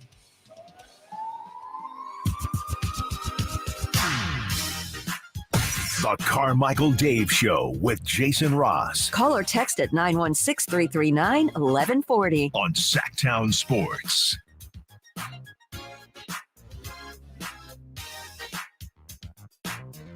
Lots of good stuff from Sam Amick. Let me give you the dates he'll be gone. Also, if you want to send us a care package, we have this address. Just had a... If you'd like to impersonate Sam, we also have a social security number. Sam looking very professorial today. Yeah. In the glasses. If you missed... I think this is 2 weeks in a row, like hair combed nicely. He must have an important appearance later. If you missed that interview or more, you can go to the Sactown Sports app and, of course, YouTube and watch it. Sam's interviews always get a nice pull on the station website for good reason. There's a lot of good info there. Hour and a half left in the program. Don't forget, we've got Crosstalk with Whitey and Watkins. And so much more to get to. Niners at 9 coming up at, shockingly, 9. Also, really? Also, we're going streaking today, and it'll be very interesting to see if you guys were able to restart. Yeah. And if I was able to, I think I'm trying to get to 6, I believe. Yes, trying to get to 6. Okay, fingers crossed. In the meantime, it's time for you, JayMarrZZ. This is your segment, and I do enjoy this segment. Which would you rather? Pro Athlete Edition. Yes, so... Go ahead. Sorry. He said something in the IFB. It made me laugh. Yeah. All right. I'm going to give you 2 options here. Would you rather, Carmichael David, congratulations, you're a pro athlete. I am. Thank you. I am. And you know what? You're darn good or you're darn great. I'm going to let you decide. Okay. You can have a Hall of Fame career. Yes. But you never win a title in your sport. Or have a Hall of Good career. Yes. But win 3 titles in your sport. All right. Let me give you. Let me make you angry. You could be LeGarrette Blount. I'm going to anger you here for a second. Oh, shocking. Yes, because first time today. I'll be honest. I'm surprised at 8:33 it took this long. I'm going to anger you because I have questions. Sure. Question number 1: am I in an individual or a team sport? You're in a team sport. Okay, that's important. Question 2: am I counting financial disparity? Yes, you are. Okay. Everything is encompassed. I will tell you exactly how my answer will go based on your answers back because it changed one of them. All right. If I am in a team sport, that's all this is team sports. So you don't have to tell me an individual. Give me the Hall of Fame career. Give me the Hall of Fame career. Thank you, because Hold know on, what? Let's go to the survey. Survey says number one answer. Number one answer, because if I had a Hall of Fame career in a team sport, I did what I could. Where was my GM, my coach, my owner, my teammates? I did what I could. You know how I know that? Because I'm in the Hall of Fame. I'm also super rich. I got nothing to be ashamed of. I want the ring terribly. And maybe at the end of my career, I tried to latch on to a couple of teams, but ultimately not my fault. The reason that's important, had you said individual career, then I would have taken the titles. I would have taken the title because I have nobody to blame but myself. Well, I feel like in the individual career, if you're a Hall of Famer, you probably had the titles. That's why it doesn't really count. No, but I'm saying I would have taken the titles without the Hall of Fame career. Okay, so I'm in the same boat as you. I would take the Hall of Fame career. Let's see if we differ on the number one reason why. What's your number one reason you take the Hall of Fame career? I mean, honestly, it sounds stupid, but if it's a team sport and I have a Hall of Fame career, it sucks that I won't have a title, but ultimately the top reason is I did everything I could. Okay. It's not my fault. I'm not going to sit there at the end of the day and go, oh, what if I was a Hall of Famer. Add a couple around me and we're winning titles. That was not on me. And at the end of the day, this would be his Hall of Fame speech, by the way, everybody. At the end of the day, I'm going to rest easy at night knowing I did my part. Others didn't do their part. So I'm wearing a championship ring of I'm awesome. Thank you and good night. Mine was the money. Like, I hate to be that guy, but I'm going to be honest. Yeah. Like, that to me is the number one reason why. If I know I'm a Hall of Famer, I have clearly maximized my earning potential. Yeah. And I'm sorry, the Hall of Fame career plus the earning potential, I guess this is my way of saying I'm not big on ring culture. Like, I hate the fact that so many in the NBA is obviously the major one we talk about with this, of how guys will be like, Charles Barkley, great example. Like Charles Barkley, first ballot Hall of Famer, one of the greatest players of all time. Charles never won a ring. No. But kind of to your point, how much of that is actually Charles's fault? Charles Barkley had some great teammates on those Phoenix Suns teams. Right. Kevin Johnson, Dan Marley, Richard Dumas. I'm forgetting somebody major in there for some reason. What's the other guy on the Suns teams I'm forgetting? Well, they had a ton of guys. That team had KJ, Marley, Barkley. Tom Chambers is on those teams. My guy, Richard Dumas. Marley was the big guy on that team. Marley, KJ, and Barkley were kind of that team. Danny Ainge. Okay. The late, great Paul Westphal as coach. And I'm sure if you ask Charles, he'd go back and say, I could have done this, I could have done that. But of course. Charles's biggest issues in not winning a title were two things. Number one, not him. And number two, Michael Jordan. Yeah. It's the same reason why John Stockton, Karl Malone don't have titles. It's the same reason why Sean Kemp and Gary Payton don't have titles. Of the 6 Bulls titles, I feel we're going to agree on this. That Phoenix team was the best team they played, right? I believe that it 93 was. Phoenix Suns team was amazing. I think that was the best team they played by far. I want to say that team had 60-something wins, too. Oh, yeah, no, they were, I think, the best team in the NBA I think they had one loss, 62. Do you have their home record in front of you? It was somewhere between 1 and 4. I know this because that was, I believe, the first year of America West Arena, and I've said this before. I saw their home loss, and it was against the Cleveland Cavaliers. I know that was right around the All-Star break, and that was their first home loss of the year. They were tremendous at home. They had all the abilities to beat those Chicago Bulls. They're a John Paxson 3 away from Game 7. That's exactly right. They would have been the only team in history to take that Bulls team to a Game 7. And I will maintain this too. We would be having this conversation very likely would be having this conversation about Hakeem Olajuwon had Michael Jordan not retired. Yeah. Had Michael Jordan retired 2 years later or 2 years earlier, Barkley'd have a ring. Stockton, Malone would probably have a ring. Peyton and Kemp might have had a ring. It had Jordan been gone. Those are the best teams in the NBA on either side. You just sorry, You ran into a brick wall. No one's beaten Michael Jordan in the finals. So we agree ring culture is overrated. I think ring culture is incredibly overrated, but I don't think title culture is overrated because Sure, I two think, different I things. I think got you. ring culture in team sports is overrated. I do, however, think that you can have I don't want to talk out of both sides of my mouth here. I can talk about James Harden and say he, to me, is not a championship winning type player, that if he wins a title, it's going to be on the coattails. Yeah, it'll be a ring culture title. Yes, it's not going to be James Harden led the team to a ring. James Harden wasn't responsible for establishing and when you say title culture, the Warriors, right? That's title culture. Right. Did you have that? Oh, I'm sorry. I thought you were looking at their home record. So home record that season was 36-5. 36-5. Five Wow. losses at home. And 4 of those were after. The one I remember was it the 85 Celtics? 86 were 40-1. Which is tied for the record. It was the record for a long time, and then I think the 2016 Spurs caught them. Did the Spurs only have one home loss? Ooh. Yeah, wow.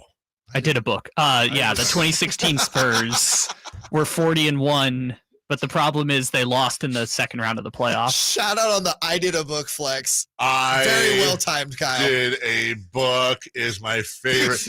That needs to be a promo. Yes, they were 40-1, Kyle. I'm glad your book is correct. But they lost 2 games to the Thunder at home in the second round of the playoffs. They were also 14-2 in the division, and that was second best to the Warriors. 15-1. Somebody should do a 30 for 30. By the way, that one loss probably not the Kings. I'm guessing. I'm guessing it wasn't. Somebody should do a book someday on those San Antonio Spurs who were 67-15, and the Warriors were 73-9. And by the way, neither team won a title. Neither team won the title. The team that won the title was 57-25. Just to give you an idea, the Cleveland Cavaliers were 16 games worse than the Warriors, 10 games worse than the Spurs during the regular season. You're also forgetting that 73-win Warriors team wasn't even the team that knocked out the Spurs that year. The 67-win Spurs lost to the 62-win Thunder. Mm-hmm. That year? That year, yeah. The Thunder knocked out the Spurs, and then the Thunder lost to the Warriors in the Thunder finals. The Thunder won 62 that year? No, the Thunder were 55-27. I'm looking at it. Oh, okay. The Spurs, your book sucks. You got it wrong, Kyle. He didn't do a Thunder book. Oh, he didn't? Oh. No, I just awesome. Dion Waiters pushed off Manu Ginobili. That's all I remember about that Thunder team. Do we have to break here? Yeah. Here's an we interesting. were supposed to all right, question a minute or two ago. Bring in the music. Question to ponder during the break. This is the texts are pretty darn good today. By the way, someone mentioned Reggie Miller's Pacers took the Bulls to 7. That's right. Here's a great what if from the 801. If every NBA series of the last 50 years were a single elimination instead of a best of, whose career would be most drastically different? Am I weird that the first name that came into my head is Michael Jordan? Because how different is the narrative on Michael Jordan? It's not completely different, but just let me ask you, how different is the narrative on Michael Jordan if he's 5-1 or 4-2 in the finals? Oh, it's completely different, isn't it? Though it is. He's still maybe the greatest or the greatest to ever play. Yeah, he's still Michael Jordan. I want to still be like Mike. So much. It's the 6-0 factor. Even if he's 5-1, it's the 6-0 factor. It's the never loss, right? That one would change everything. Kyle, where can people get your book? I feel bad. I want to promote it. Is it still out there? Yeah, of course it's out there. Amazon. You can get on Amazon, Barnes & Noble. Just type in either my name or Spurs6thchampionship.com. Spurs 6th. Is that now, Kyle, we got to do better on plugging. Is that SIXTH or 6th? It is the full word, SIXTH. All right, so Spurs6thchampionship.com. Shut up, Chris. Still can't hear me. The mic's on. Take a break. But before we do, I don't know what Kyle did when he finished his book.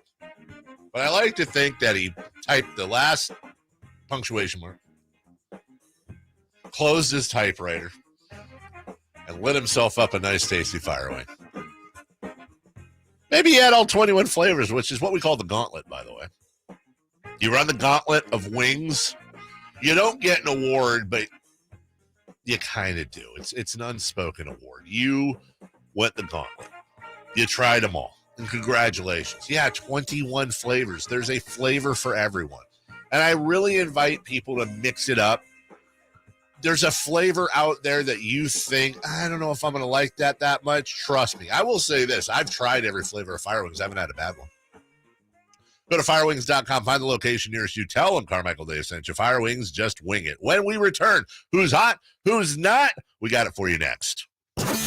It's the Golf to Go Hour with Frank LaRosa. Thursdays at 6 p.m. and Saturdays at 8 a.m. on Sactown Sports. Get the latest on equipment, area courses, people who play the great game, and plenty of good conversations about golf. Golf to Go. Thursdays at 6 p.m. and Saturdays at 8 a.m. on Sactown Sports. Golf to Go is brought to you by the Hagen Oaks Golf Super Shop, America's most awarded golf facility. Naturewood Home Furnishings, where it's all about choices and always about quality. Have you Googled yourself lately? Are there negative posts from an ex-employee or from a former client? Maybe an outdated news article or sensitive personal information about your family? Search engines don't always get it right. For right or wrong, it's your reputation on the line. That's where Reputation Defender by Norton comes in. One of the most trusted names in online reputation repair. Reputation Defender has been fixing people's search results for over 15 years.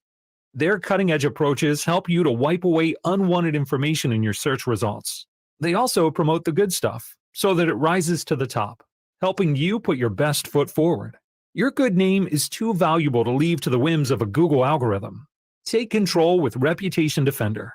You can start by getting your free reputation report card at reputationdefender.com or call 800-401-6681 to speak to an expert. That's 800-401-6681. At Ashton & Price, we get injury victims to yes. Experience, yes. Ashton & Price has been around for over 25 years. No more insurance companies? Yes. Our clients focus on getting better, and we handle all the rest. Results? Yes. We've collected over $100 million for injury victims. No fee until we win? Yes. Our clients pay nothing until we win. Ashton & Price, the best at getting to yes.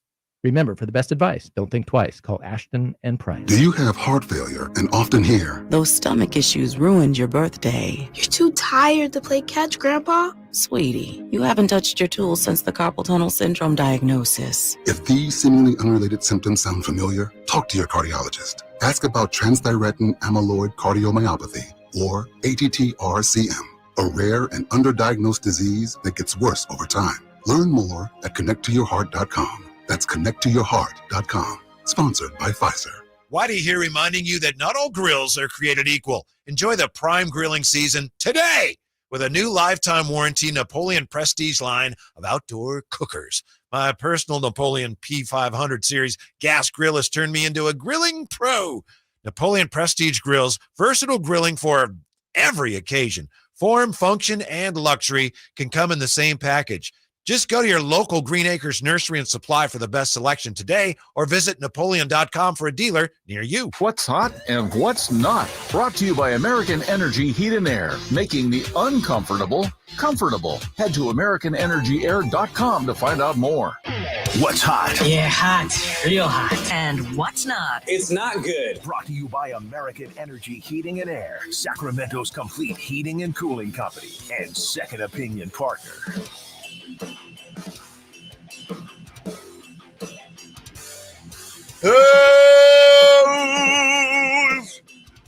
Hot. Me. Sorry. Me. Kyle. Who's hot? Yeah, who's hot, dude? The Milwaukee Bucks, apparently. All right. So you guys remember that the Milwaukee Bucks won the NBA championship a couple years ago? Not until just now.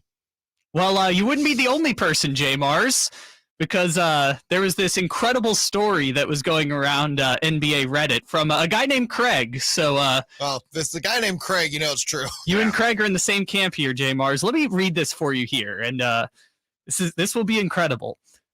The post is titled, "I just found out the Milwaukee Bucks won an NBA championship." Hey all, Craig here. I used to be relatively frequent here, spreading the word of my favorite NBA player, Malcolm Brogdon. A few years back, I took a backpacking trip through Eastern Europe and admittedly made some poor decisions, which led to an extended stay in a Russian prison. Oh, no. Oh, sorry. Recently, I was released and was able to make my way back towards my friend's place in Munich, who's been debriefing me on some pop culture events during my stay in prison. While we work towards rebuilding my life. Yeah. Sorry. Side note, Shazam's my favorite superhero movie. And I can't wait to watch both of the new movies. Wow. So he just found out that they wanted to. Hey, man. I know. Late than never. That's what I Congrats. Oh, it's not done yet. Oh. God.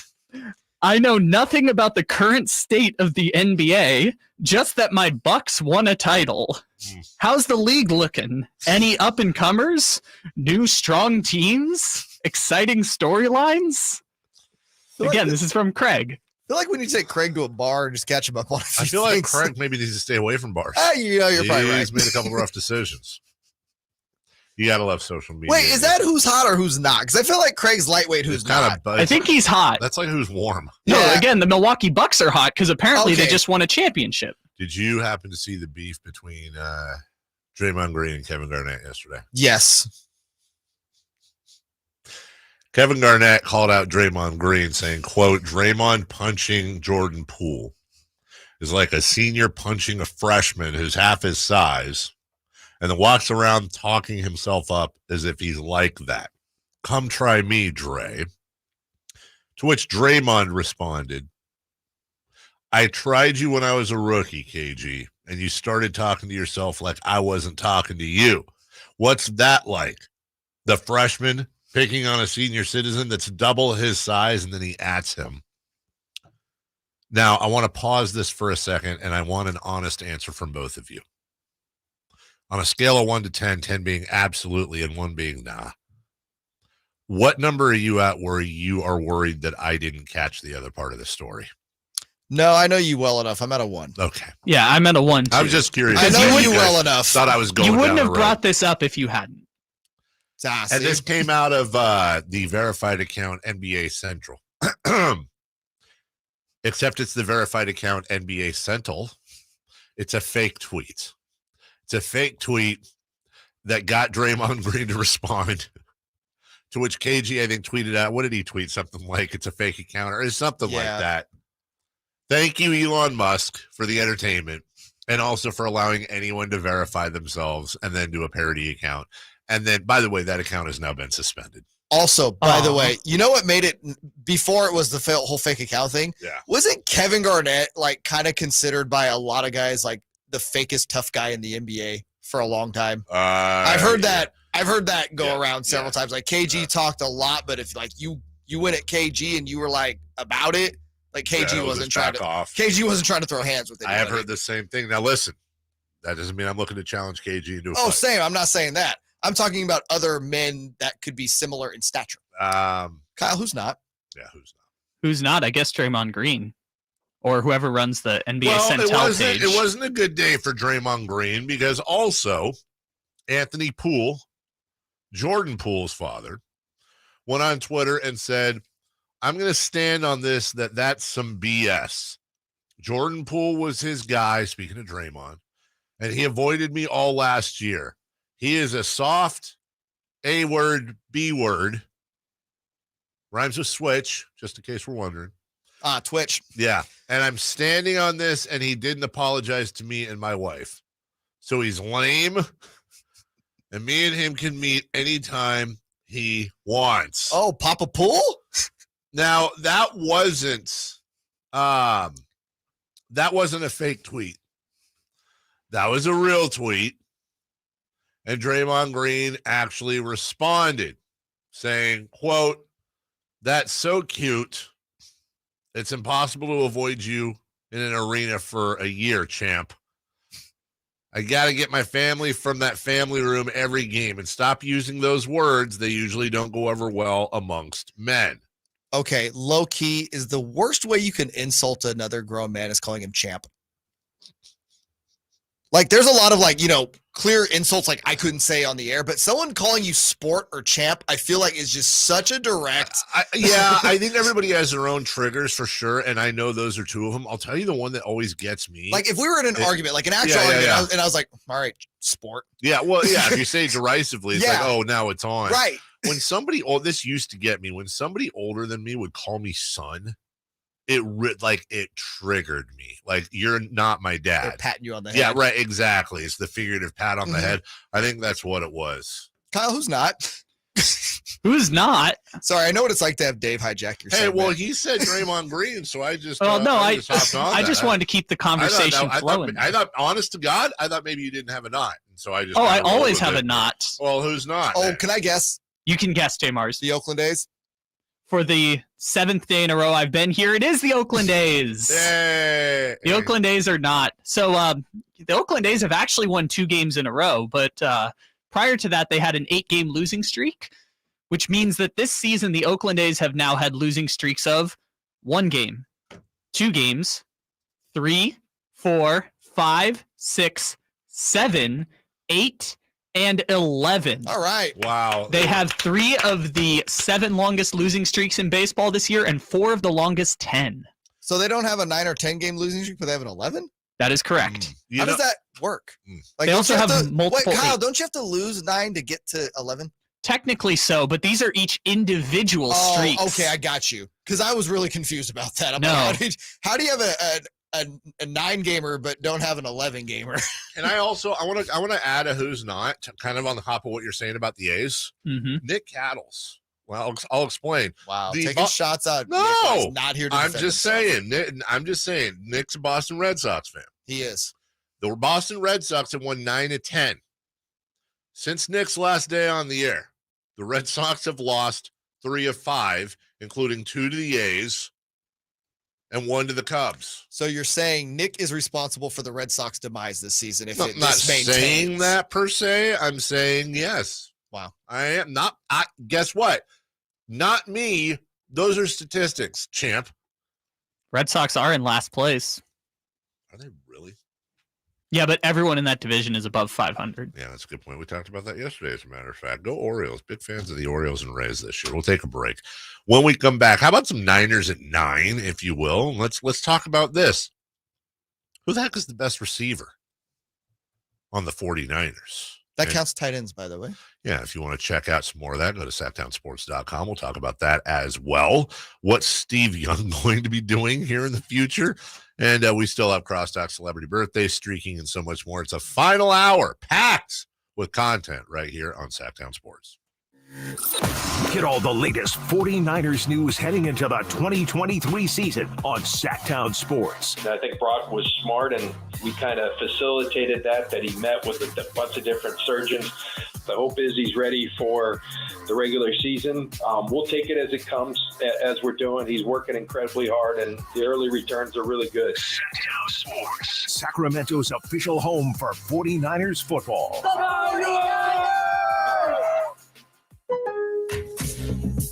All new spring deals are here at Lowe's. Start planting your garden this weekend with Bonnie 11.8-ounce vegetables. Buy 4 for $10. Plus, liven up your patios and decks with fresh blooms. Select 1.5-gallon hanging baskets or 2 for $20. Lowe's knows spring. Lowe's knows home improvement. Offers valid through 5/17. In-store only. Actual plant size and selection varies by location. While supplies last, excludes Alaska and Hawaii. Hey, you want to be around people having a great time? You need to come check out Capital Casino, offering the most varieties of table games in the region in the friendliest environment. Come for the food, which is awesome, of course, and stay and play. Conveniently located in downtown Sacramento at 411 North 16th Street, right there in downtown Sacramento for over 20 years. Cap Casino, best food, best games, and of course, the best action. And please gamble responsibly. 1-800-GAMBLER. Guys, did you know your testosterone level impacts your energy, libido, sleep, weight, hair loss, mood, and even ED? And right now, Revive Men's Health Sacramento will check your testosterone for free. They've helped thousands of men since 2011 feel and perform better. They're so confident they can help you, they even guarantee it. Schedule your free testosterone test, exam, and consultation today. Call 916-277-8599. That's 916-277-8599. Or visit ReviveMen'sHealth.com. Make the Sacramento River Cats part of your plans this summer. With weekly promotions, fun theme nights, and exclusive giveaways, there's always something for everyone at Sutter Health Park. Mark your calendar for Friday, July 21st for the next giveaway in this season's lineup.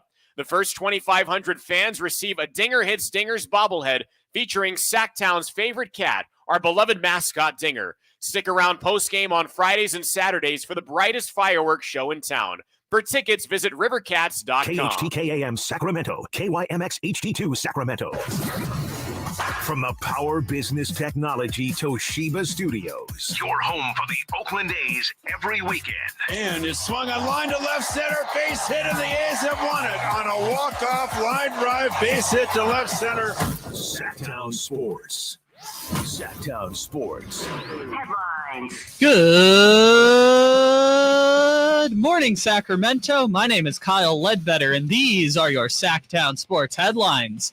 NFL owners are expected to approve the sale of the Washington football team to Josh Harris for $6.05 billion today, after the league agreed to resolve legal disputes with Snyder related to multiple congressional and NFL investigations. In baseball, the San Francisco Giants lost 3-2 against the Cincinnati Reds last night, snapping a 7-game winning streak. The Giants remain 1.5 games behind the Dodgers in the NL West and are 2 games ahead of the Miami Marlins for the 6th NL wildcard position.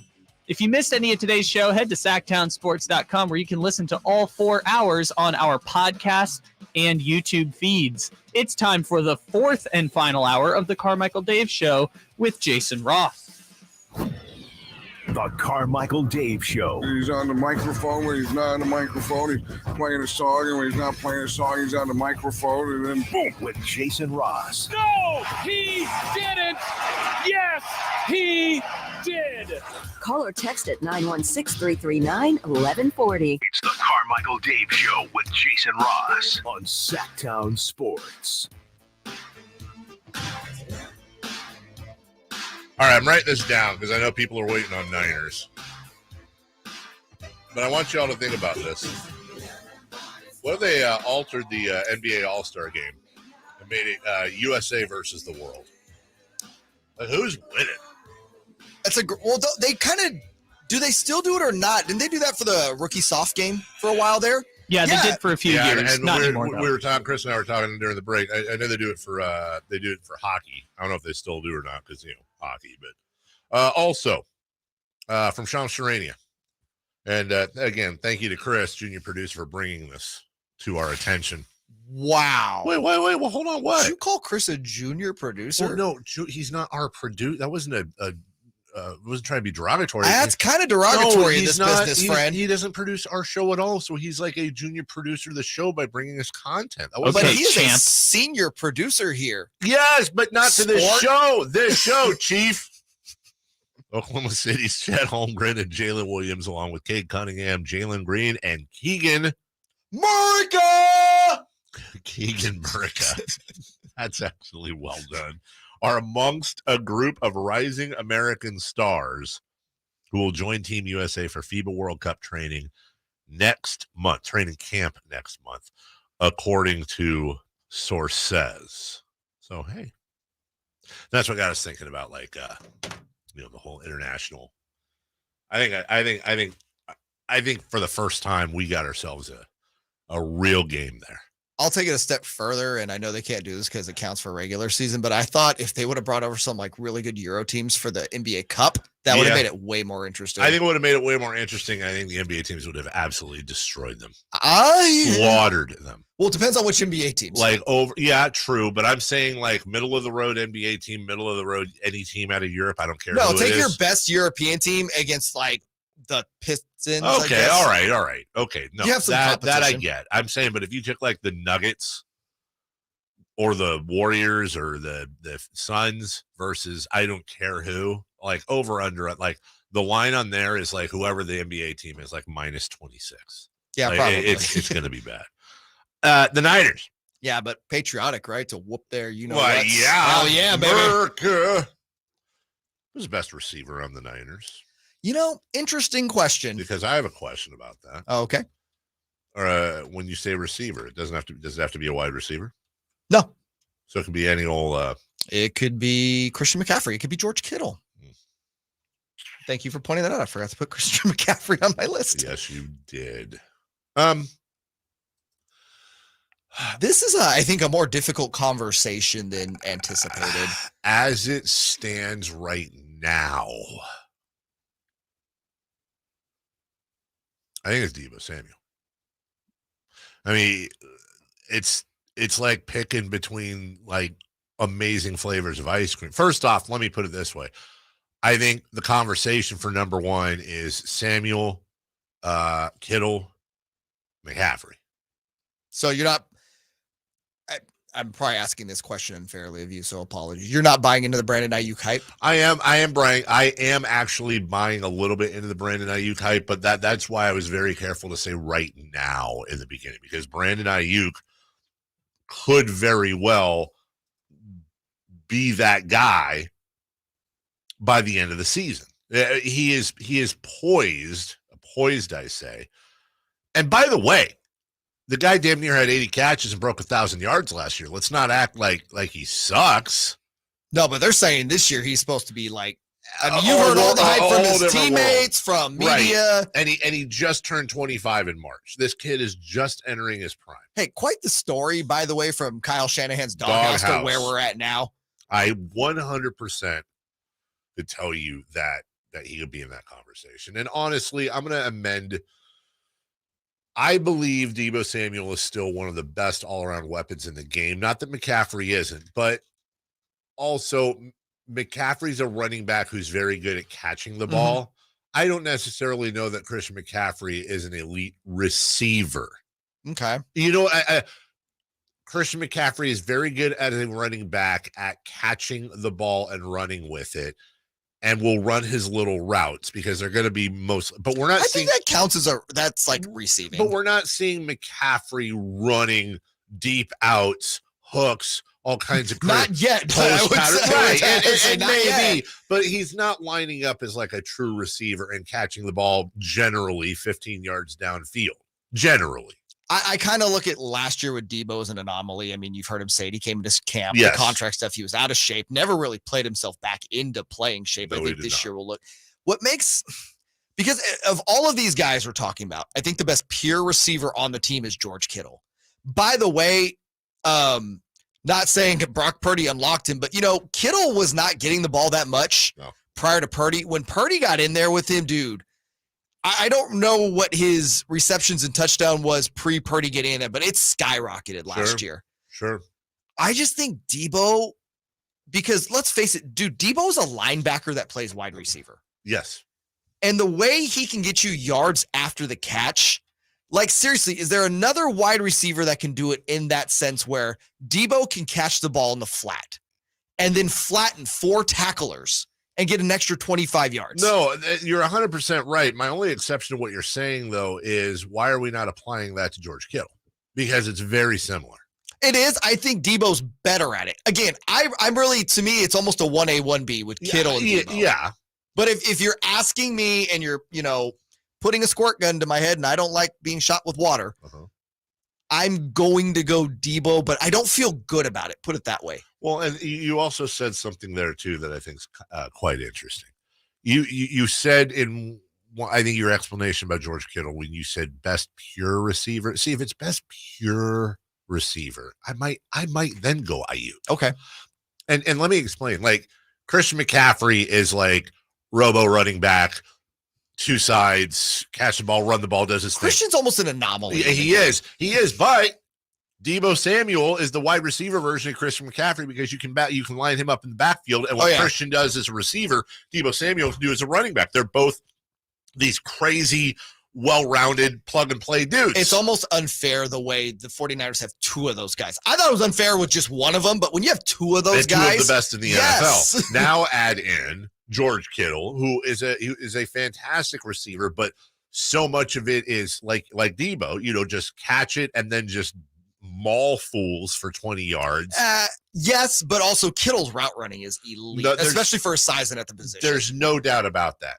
But I'm trying to say that's why if we're going best, there's so many different categories, but pure and then you look at Brandon Ayuk and it's like, well, Brandon Ayuk's kind of like out of all of those guys, he's the most pure receiver. He's the most traditional wide receiver that runs those deep routes and will catch and gain and all that. Not that he can't get his yaks. Right, of course. But with Kittle and Debo and McCaffrey, it's just and then by the way, Juwan Jennings like, hi!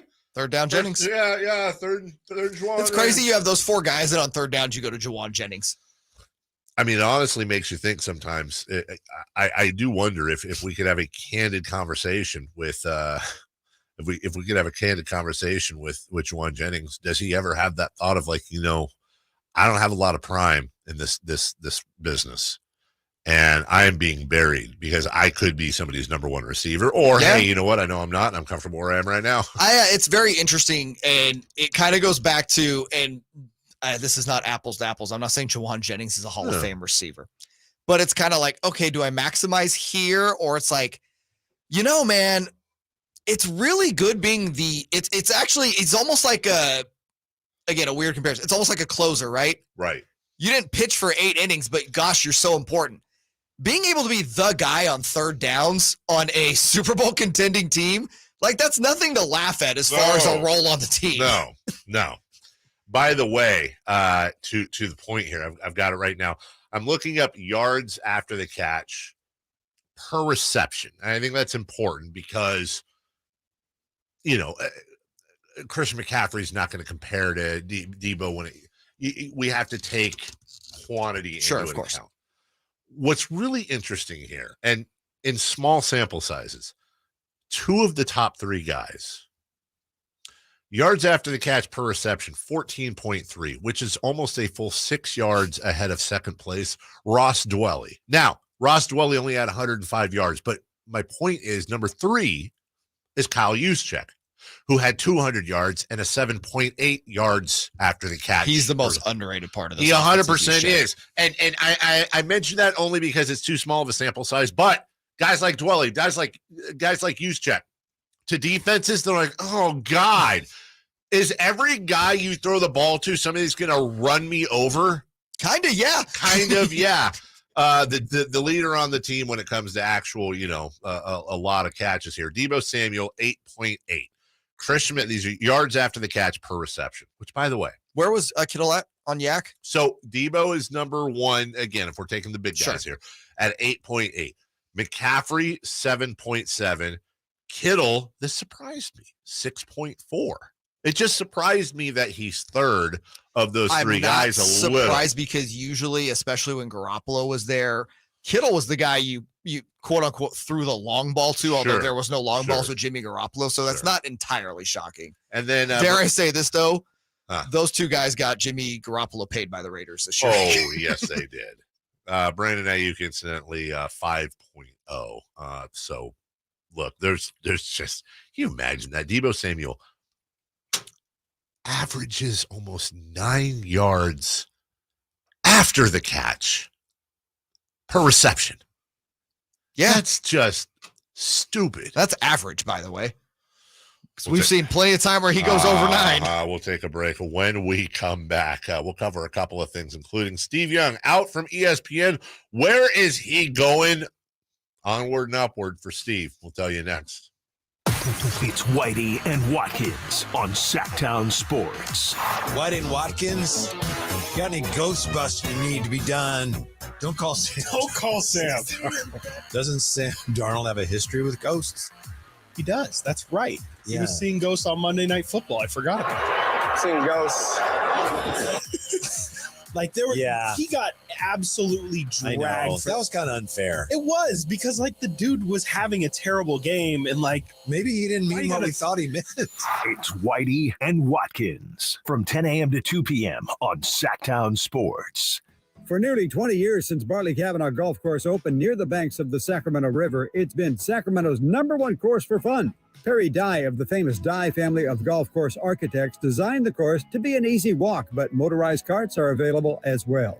You and your friends of all abilities will find Bartley Kavanaugh featuring a brand new tap room is a great place to play golf. After your round, relax on the outdoor veranda overlooking the course with a cold beverage or a tasty meal. For tee times, visit BartleyKavanaugh.com. It's Sacramento's #1 course for fun. At aimyourdigital.com, we'll help you target the right audience, build your leads, and crush your quota. Take your business to the next level. Our digital marketing strategies help grow awareness of your product or service, all while building trust in your business. Our approach involves leveraging multiple tools and strategies to deliver exceptional results that are customized to your unique business needs. Don't wait to run out of sales leads. Keep your business growing. Get started with aimyourdigital.com today.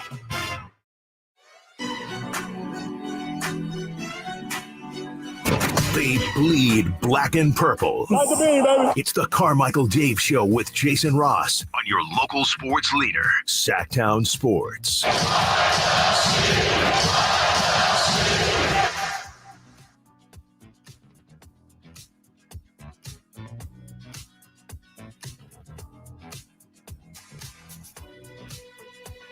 Steve Young, the lefty, Hall of Famer, Niners hero.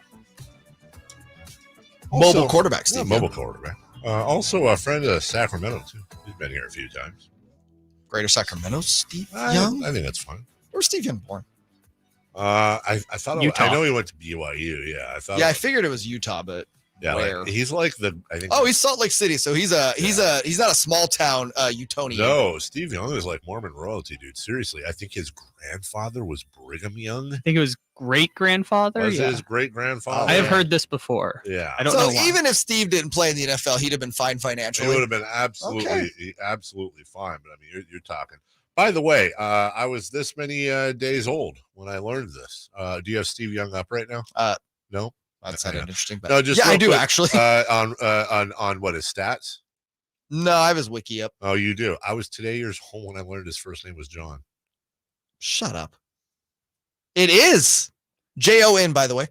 I was this many years old when I learned it's John. Got to ask the question. No chance. Steve Young is far better than John Young. Yes.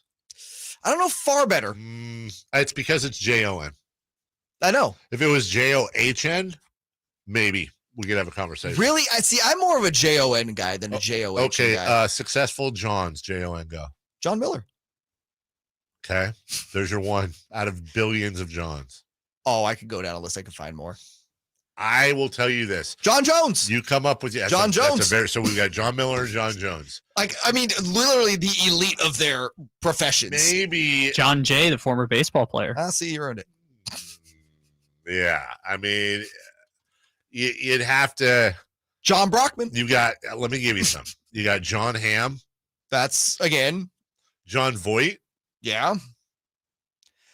Is good. John Favreau. John Favreau's great. Which John Favreau? The one, the one from Swingers. Not the political one. No. John Bon Jovi. John Jones. There you go. John. I think you're proving my point.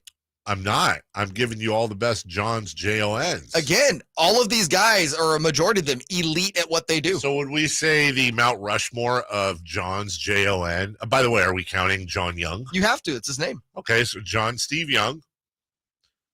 John Lovitz. John Jones. Yep. John Miller. John Miller. And then what? Bon Jovi? Voight? Yeah. Favreau? Okay, so Bon Jovi. It's pretty good, Mount John Moore. Now.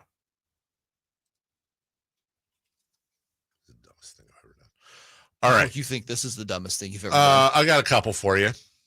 You ready? Mm-hmm. There's a guy named John Kennedy.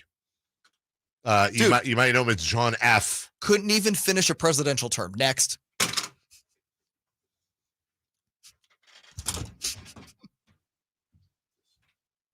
Taking a break. Just one quick 10 seconds. Okay. You need me to fill? Yeah. All right, cool. So Steve Young obviously was part of the ESPN layoffs, unfortunately. I thought Steve Young was really fantastic, too, when he was at ESPN. is now transitioning into coaching, but probably not what you think.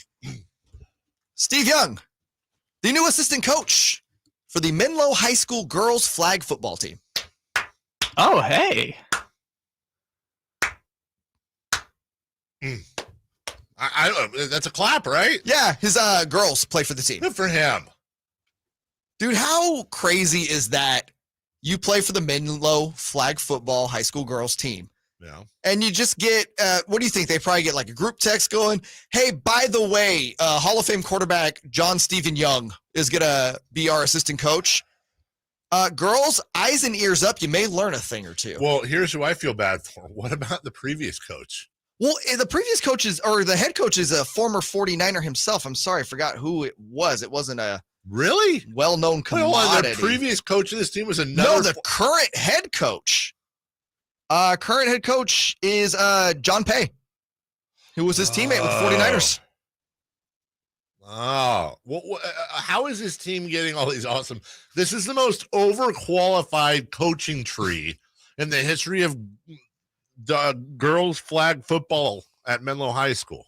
John Pay spent 2 seasons with the 49ers. Oh, as a quarterback. So his backup or third stringer is coaching above him. Right. Like, how does that? I mean, good. You know what I say? I say good for him. Steve? Yes. No, dude, this is an awesome story. It like, really I is. wasn't like programming this or trying to frame it in any way other like, bro, you went from ESPN to coaching girls flag football. Like, I wish we had more stories like this where it's like, screw it. Screw trying to go get more TV money because Steve Young could go do that. Like, Steve Young was really good on TV. He was very good. And I would be shocked if he didn't have an offer from like a NBC or a CBS trying to get him in the booth or even on the sidelines. And he's like, you know what? I'm in my 60s now. I don't know if there's going to be another time where I get to coach my daughters of all people in football. Yeah. I'm here for it. Good for him. I'm here for this. You know what? And that doesn't mean he's done. It just means he's. I don't think he should be done either. You know, take some time, enjoy your kids, man. Yes, exactly. By the way, how young is his kid? They're a kid, daughters, I believe. They're both in high school. To answer your questions, yeah. Steve Young putting in that work. All right, good for him. Good for you, Steve. All right, so just to wrap all this up, we found out Steve Young's first name is John, Jon, so it's John Steve Young, Stephen Young. Your Mount John Moore, Jon, is as follows. Young, as in Steve Young, John Bon Jovi, John Miller, John Jones. Yes, elite. See if this matches. I'm going to try to match it with John, John, Mount Rushmore. I'm going to try to match it. Okay, it went well first. Let's see. Kennedy, shut up. Dare I say a great president? Yeah. John, what's his name? Oh, yeah. Oh, John Lennon. Yeah, he was okay. Again, not the best Beatle. No, he wasn't. Paul was, but still very iconic. So not elite. And then just pick 2 of the following. It is McEnroe, Travolta, Wayne. Problematic. But... Second president of the United States, Adams. Were you a big fan of that administration? No, honestly, I wasn't either. His son actually weirdly had a better one. Yeah. Cena. Okay. Depp. No, that's Johnny. Sorry. Oh, do we have to do a whole Mount Johnny Moore then? No, you can't. No, you can't count Johnnies on Johns. Okay, I can do that one real quickly. Carson, Depp. I wasn't telling you. Appleseed. Be good. Be good. Okay, so then McEnroe, Travolta, Wayne, Adams, Cena, and Paul II. I'm going to take the Mount Jon Moore over that one. Sorry. You're needing a drug test, and I am going to facilitate after the show. I'm going to provide you the cup, and you go in it, and then we're going to get it tested. I'll tell you this much. Just for you. I will tell you this much. I'd pass with flying colors. Well, then something. You fell and hit your head. I mean, hello. If there was that test, I would not pass with flying Hard colors. to compete with John Kennedy, John Cena, and John Adams on the same you. list. Thank you. Cena, probably the best of those 3. When we come back. More Make-A-Wishes than any athlete in history. It's cool. Oh, yeah, he is. You know who else had a few Make-A-Wishes? Oh, John Paul II. Yeah. Hi. How you doing? I like to call him JP too. Let's call him Miracles, friend. When we come back, do you believe in miracles? Yes. What to watch in sports? Let's go streaking and more. It is Dave, Jay, who's going to hell, and Kyle, right here on Sactown Sports. Need your Niners fix? Sactown Sports has you covered. I'm not going to lie to you guys. I think Trey looks significantly better than he did last year. I really do. I think his confidence is there. I think that he's throwing really good passes. I mean, just watching him, he just looks so much more comfortable and confident in the pocket, and I really appreciate that from him, from all the work that he's put into it. He just looks like he's having fun, because when he's out there having a good time, it definitely brings up everyone around him. Get all your 49ers coverage leading into the 2023 season at Sactown Sports and SactownSports.com. Sacramento weather is brought to you by Bonnie. I'm Tamara Berg in the KCRA 3 Weather Center. It is Thursday, and after a comfortable start to the day, we'll have hazy sunshine for the afternoon, and it's going to feel hotter. Plan for daytime highs reaching 100 to 104. Get the latest forecast on the KCRA 3 News and the KCRA 3 app. It's been said an ounce of prevention is worth a pound of cure. And when it comes to a nice, cool summer, it's so true. Right now, get a complete air conditioner tune-up for just $79. Bonnie. Plumbing, sewer, electrical, heating, and air. Bonnie.com. Some restrictions apply. License 696-355. In this market, you'll find Fisher Investments is different than other money managers. Different how?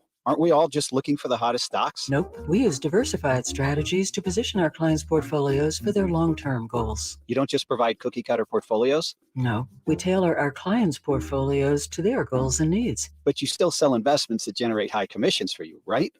No, we don't sell commission-based products. We're a fiduciary, the highest standard of care for a financial advisor. It means we're obligated to act in our client's best interest. So when do you make more money? Only when your clients make more money? Yep, we have one transparent management fee structured so we do better when our clients do better. Sounds like you really look out for your clients. We do, because our priority is helping them achieve a comfortable retirement. That might be why most of our clients come from other money managers.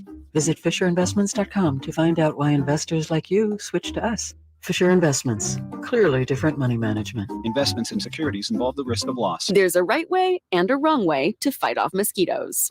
Karate chopping the air in a public place in front of your kids and their friends, Mom, is the wrong way.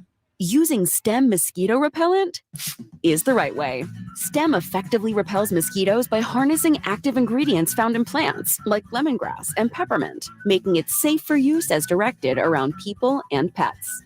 STEM, rooted in nature, optimized by science, and embarrassment-free. I'm Craig Ashton of the Injury Law Firm of Ashton & Price. Whether you've been injured on a bicycle, as a pedestrian in a slip and fall, auto, Uber, Lyft, or big rig accident, you need Ashton & Price in your corner. When you call Ashton & Price, there's no chatbot telling you to hit 3 for accounting. You're greeted by a real-life person who will immediately transfer you to an experienced attorney. The consultation's free, and there's never a fee until you win.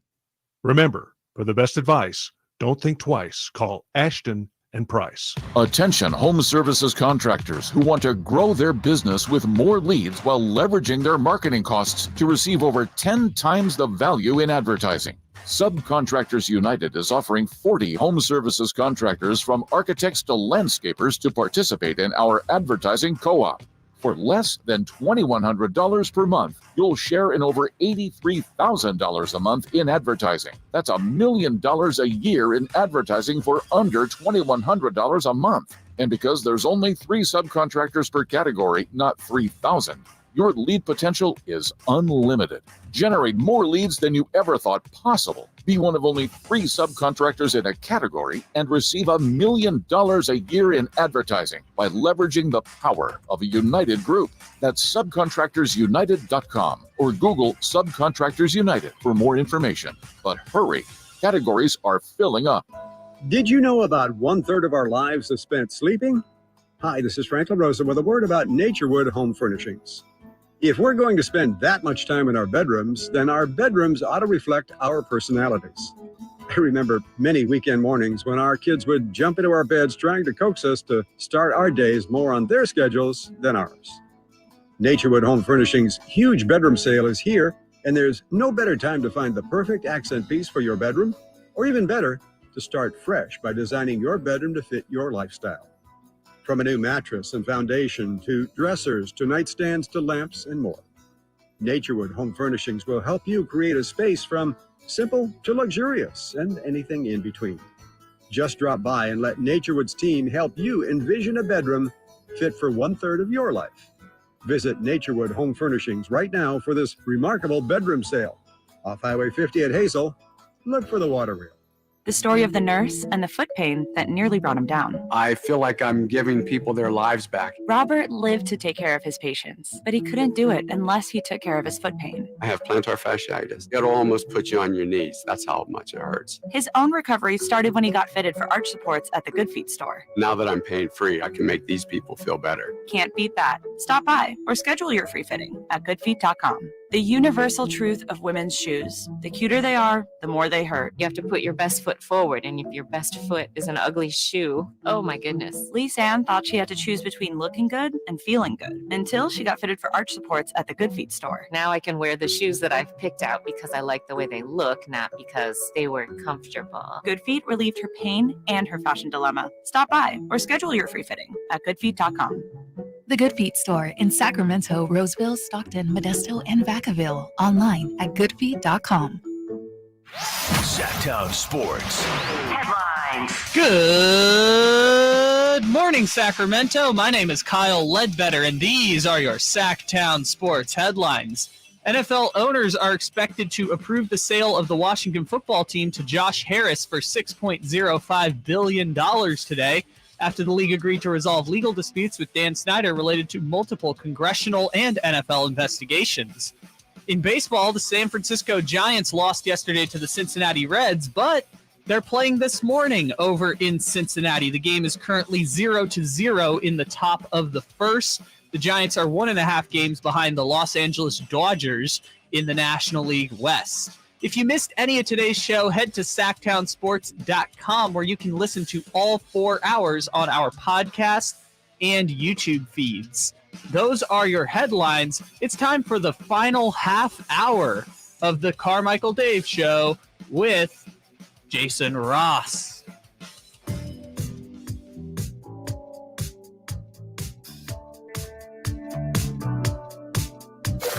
Waking you up with the best in local sports. They just make it interesting, you know? It's the Carmichael Dave Show with Jason Ross on Sactown Sports. I know I'm not the throwback like you are when it comes to music stuff, Jay. And I mean records. And Yeah, you like digital. No, you use Spotify. That's actually where I was going. Listen to music like a real person. Like, I do miss stores.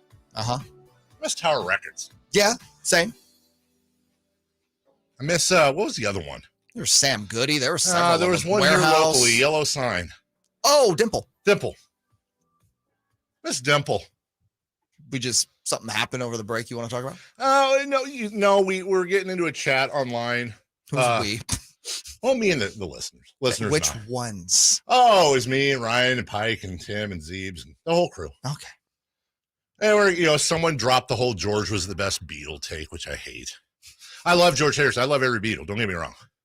It's like kids. Like, obviously, they would be my grandpa, but I'm not going to disparage any of them. George was special in so many ways, but the idea that Paul McCartney wasn't the best Beatle, like, it just always bothers me. The George, it's just a contrarian hipster. That's take. exactly what it is. Because he was so overshadowed by Paul and John. And George was special. They were all special. You'll never have a combination of talent like that in a band again. Never will. Ringo Starr's work on Thomas the Train is honestly underrated. Listen, Ringo was an underrated drummer because he was like, when you put Ringo up, look, I'm not a handsome man, but if you put me up against 3 ridiculously ugly people, I'm going to look a lot more handsome. Yes. It was the opposite for Ringo. And I'm not talking about looks. I'm talking about you're up against probably the best songwriter combo, whatever guy in Paul. John, who's in the conversation for sure. George, who was underrated. Don't get me wrong. George was incredibly underrated, but George was, get out of here. By the way, though, of the 4, Ringo Starr is the best name. 100%. Okay. Going from Richard Starkey to Ringo Starr. Killed it. John Lennon, pretty good name, too. Yeah, you mean for John? Should we put him in the Mount John more? Thought he was already there. Okay, I was testing you to see if you were listening. Yes. Of course I'm listening. When you say good name, what do you mean? Like good as far as like that's just a cool sounding name, or yeah, I mean it's hard to compete with Ringo Starr, but John Lennon just rolls off the tongue. It does. And then Paul McCartney just is like classic musician name. It's fantastic. And by the way, and then George Harrison. Yeah, he's a president. And Paul is and Paul and God rest John and George, but Paul's still going full speed. Yeah. And his concerts, I keep getting on the Ringo's guys still doing work too, I believe. Well, yes. No, I get it. Not on the level of Paul McCartney, but right. Is he still doing Thomas? I think I know Ringo comes out and does the Ringo traveling band or whatever, and he comes out and he goes, with a little help. Also, Ringo looks really good for his age. Ringo looks the best prop. Ringo and Paul. God, Ringo's 83. Yeah, I know. Yeah, I know. And the reason you know that Paul was the best overall Beatle is because Russell says John was the better songwriter. John was a phenomenal songwriter. He was not Paul McCartney. Sorry. Just why do I feel like Russell was going to have a take on Of course, I'm honest to God, I'm actually more surprised that Russell didn't say Ringo was the best Beatle or George. That's where I would think Russell would go. I'm actually kind of surprised he said John, to be honest with you. And then Earl's going to get in there and talk about how none of them were good. Yes, of course there's going to be the one, the Beatles are the most overrated band of all time. What to watch in sports tonight? Well, as Kyle mentioned during the break, the Giants are playing as we speak right now against the Cincinnati Reds, and that is an early start. It is an early start as they go to wrap up that series. The Reds have a chance. The Giants have a chance to take 3 of 4 from the Reds with a victory today. Yeah, that one kicked off, or that one's about to. No, hold on a second. That one didn't you say they were? Did they start? It starts at 9:35, and I wanted to, 9:34 right now, guys. Yeah. The people are listening in their cars. By the way, a battle today. Andrew Abbott for the Reds, Alex Cobb for the Giants. You got a 2.82 ERA. You got 2 pitchers combined to go 10-4 with a 2.82 and a 2.45 ERA. You don't often see that in today's baseball days. Yeah. Also thought yesterday was going to be a slugfest given who was starting for both teams. Not so much. Maybe it'll be reversed today. And the big game tonight, the A's host the Astros, 6:40 at the Oakland Coliseum, and we're all over that one. Also, what to watch on your DVRs today, because, of course, the British Open. Sorry, real quick, going back to A's Astros. Yeah. Fujinami not being in the A's bullpen have an impact on this series? Oh, huge advantage for the Astros. I love watching the British Open or the Open. It's the Open. Yeah, I know. Royal Liverpool, first time since I think 2004 they've been there. Great golf course, fun golf course. It looks like one of those silly the ball's going to run for 9 years golf courses. Great weather today. It's supposed to rain and be super Britishy the rest of the week. Crystal Lamprecht from, I believe, South Africa, if I remember the flag correctly, is 5 under. That is tied for the lead. He's an amateur, by the way. That is tied for the lead with England's own Tommy Fleetwood.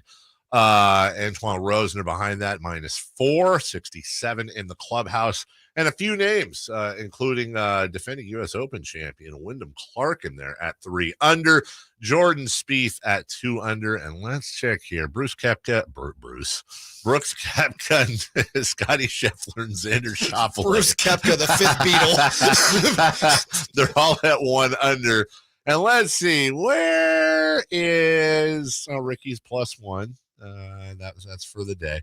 Where's our guy? Let's see. Phil Mickelson's 1 over. Colin Morikawa, John Rahm, they're all 1 over. And Rory McIlroy, who everyone's expecting to win this whole thing. Rory, this whole bottom group who went out late they're all stinking it up, sort of. Victor Hovland, Rory McIlroy, John Rahm, Colin Morikawa, and Phil Mickelson all at 1 over, somewhere between the 7th, 8th, and 9 holes. So not a fun trip for all of them. And let's go all the way down here, fellas. Tai Chi Ko is at +12. And, Jazz Janawatan. Don't try and say his name. I want Janawatananand. I'll bet you I'm in the ballpark. Is also at 10 over. Jazz Janawatan. Yeah, gonna need to step up that short game here if he wants to get back in. A little bit. So, anyways, watch that. Make sure you're DVRing that and watch it later. No more spoilers for you the rest of the day. Shall we go streaking? We shall. Let's go streaking. It's time to go streaking. We're going streaking! Yeah! Who is the Nostradamus of MLB? Who can keep the streak going? It's time to go streaking. What the hell are you doing? We're streaking. Alrighty then. If you missed yesterday's show, Jason Ross, who we thought was on an 11-game streak, error on my part. His 10-game streak came to an end at the hands of Luis Ariz. The sure thing. So that leaves you, sir. You suck. That's what it would have sounded like. It's over, ladies and gentlemen. You know, we did that for Jason yesterday. I feel like Kyle's just like rubbing salt in the wound, Just man. piling it on. Well, Kyle, get that ready again because I was trying to get to one. And pick Shohei Ohtani. A pretty good baseball player, pretty good hitter. Yeah. He went 0 for yesterday. Oh, fire it up. It's technically not a streak because he was at 0. Doesn't matter. Still He's play it. gone. You suck. It's over. It's over now. It's over. It's over, ladies and gentlemen. David from Carmichael, California. Come on. Looking to go for 6. Now, I'm going to really test how much you're paying attention to this segment. Okay. I wrote down your answer or your player yesterday. I forgot to type it, so I don't have it off the top of my head. I do remember this because I was going Red Sox against A's, and Yes. I said, you know what? The best Dodger's an ex-Dodger. Give me Justin Turner. Justin Turner. By the way, this would be named after me, by the way. A lot of people don't know that. Probably why I'm going to get screwed here. This would be a personal career high of 6 if I got it. And you picked a Dodgers And I legend to picked the get you Dodgers. there. Yeah. Carmichael Dave, you made the correct pick. Justin Turner, Yes. 1 for 4 yesterday with 3 ribbies. Look at that. Was that a dong? I believe it was a dong. Look at Even that. moved and played a little second base yesterday, too. I don't care. Just care about the hits. Yeah. All right. That's 6. You're at 6, so Oh. I will start it off with you. Pressure's actually on. So hold on. So are you saying, put my feet up here. So Jason's at 0. Yeah, Jason, by the way, taking the week off. And you're at 0. Yeah. Thanks for rubbing it in. Interesting. All right. Then you know what? I'm going to mix it up here a little bit. I'm going to take from the Diamondbacks. I haven't used many Diamondbacks this year. I'm going to take Emmanuel Rivera. Okay. Interesting. Oh my God, he already has a hit today.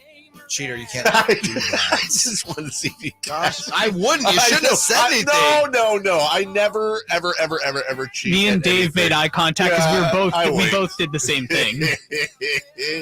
There's a brewer that has a hit too, but I won't do that. Well, let's see. Let's look down the list, and you know what? Let's try this again with a guy on the mound for the A's with a 6.51 ERA. Let's play a game of which Astro is Carmichael Dave taking. Take anything, probably be a good pick. Rhymes with one of my favorite words in the English language. Let's go with Kyle Tucker.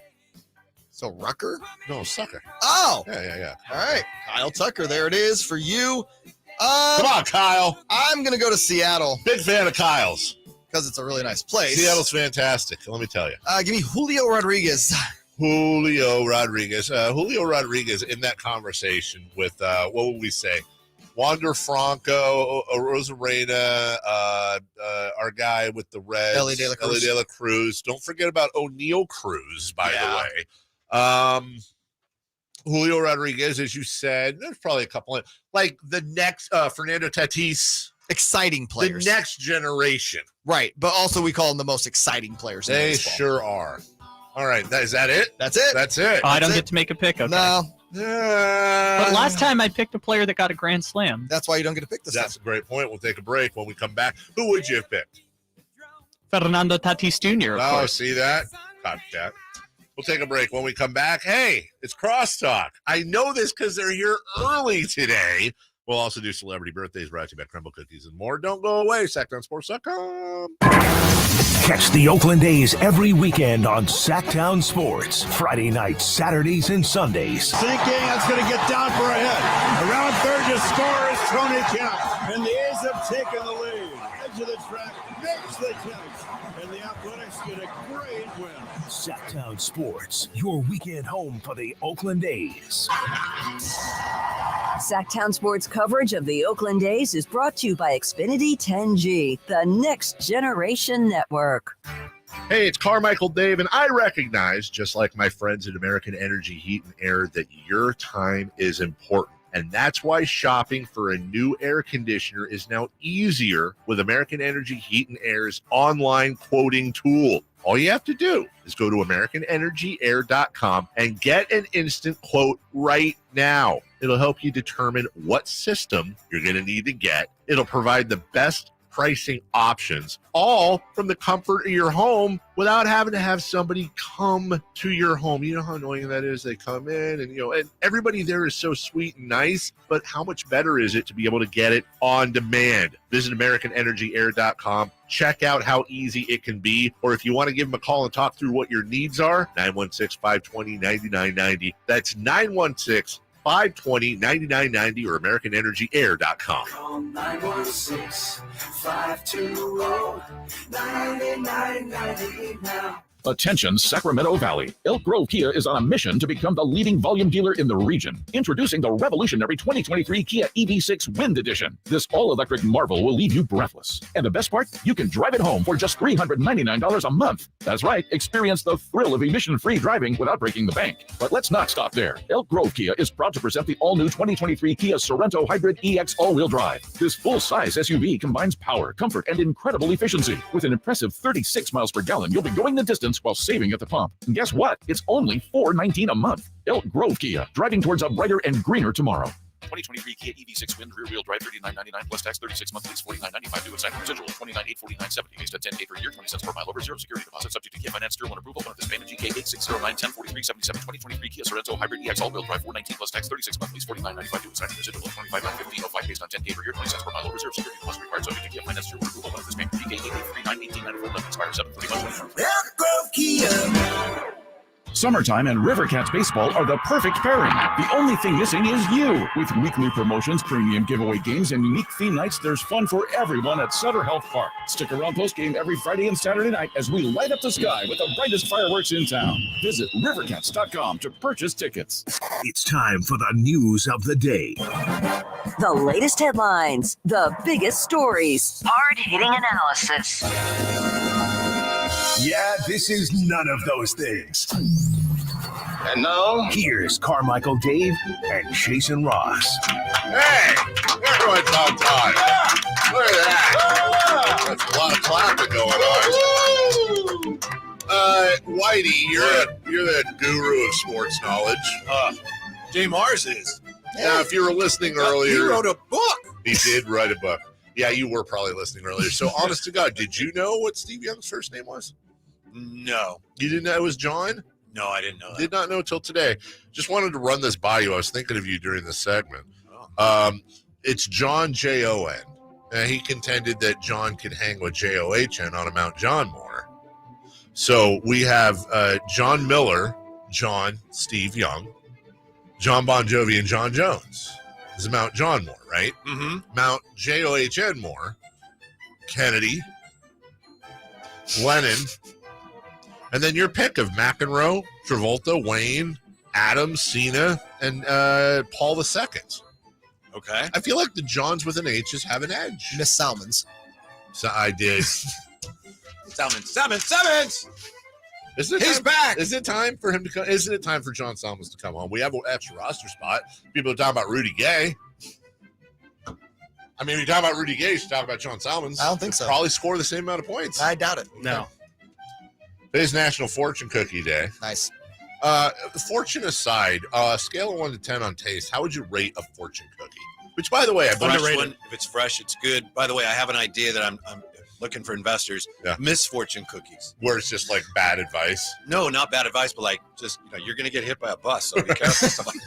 It's all the losing lotto numbers. Honestly, why has no one ever done that before? Yeah. I believe I'm right about this. The fortune cookie is an American invention. Isn't that right? It was invented, Dave, at actually Golden Gate Park.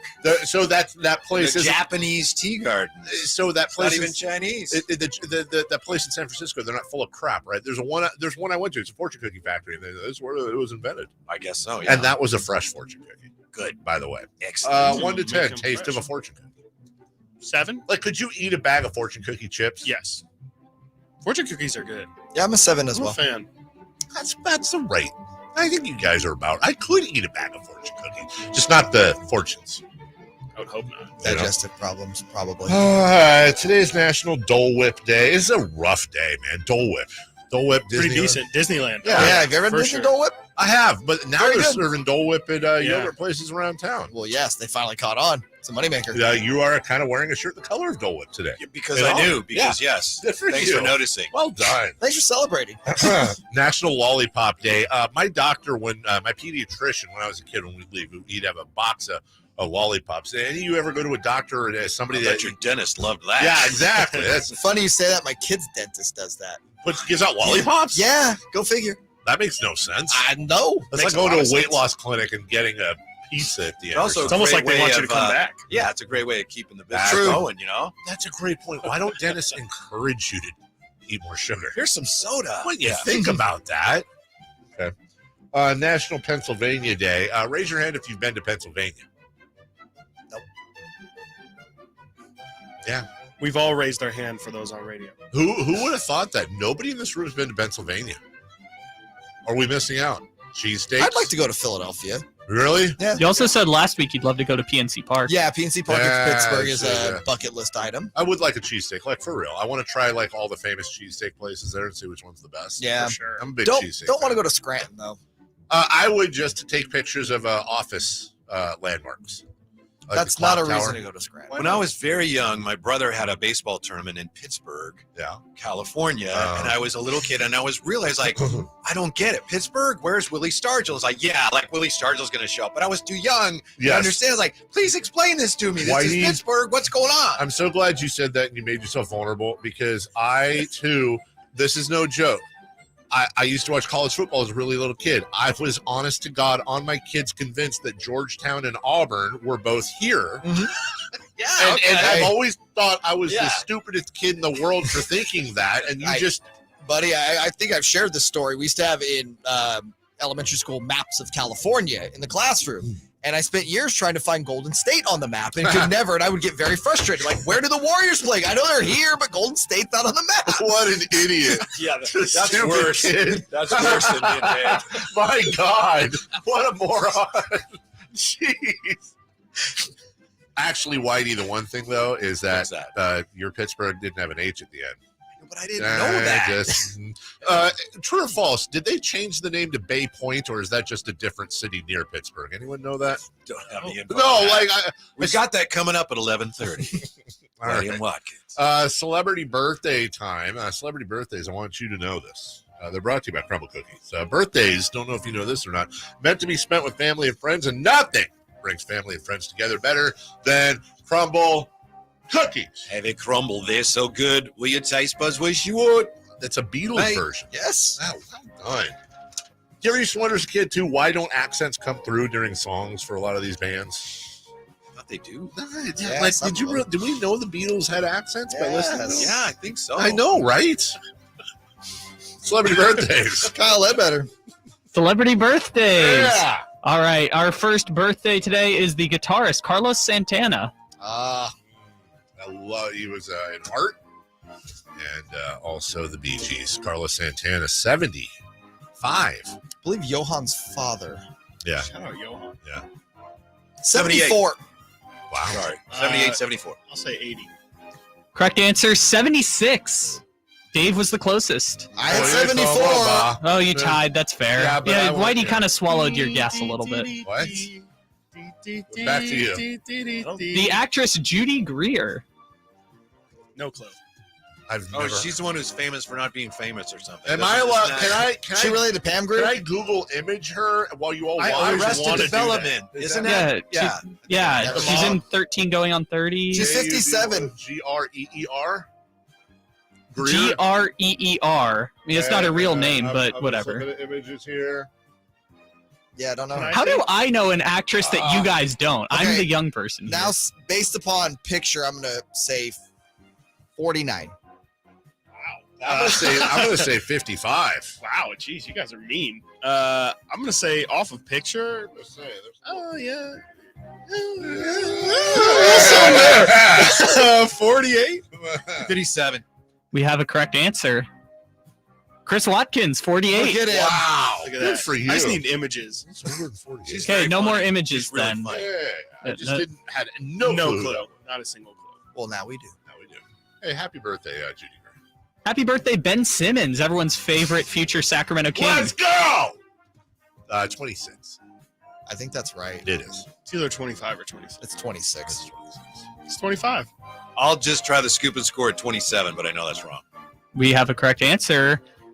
It's Whitey, 27. Is he not 26? Wow. He's 27. Do you know what I just did? Oh, you know why? Because he used to be 26. That's right. Also, who was the Laker that shot the 3 and then turned around and shimmied? Not Swaggy Pete. Swaggy Pete, Nick Young. Yeah, I just Swaggy Pete that question. I was Yeah. like, oh, it's 26. No, he wasn't. He was 27. I told you. Happy birthday, Ben. Happy birthday, Ben, and welcome to What Sacramento. do you get him for his birthday? A jumper.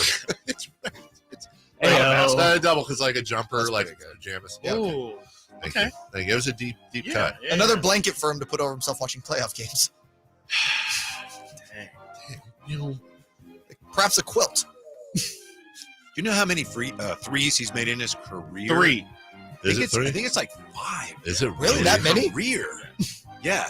I know. Honestly, it's like over under 4.5. I would have I had might to have have took the think under. for a while. Who else is birthdaying today? Today's Giselle's birthday. Hey. Giselle, you said? Yeah, Giselle Giselle. Bundchen? Yes. Now, what do you get her for her birthday? Giselle is Like, 46.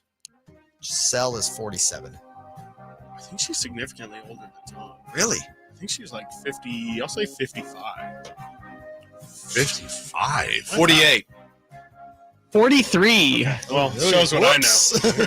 Wait, did anybody go below 46? No. Okay. Wow, No.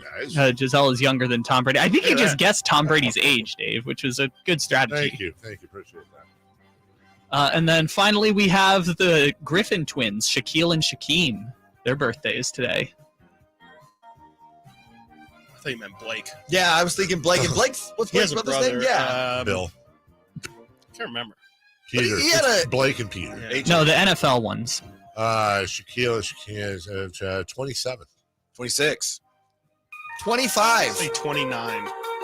Wow, you are all wrong. 28.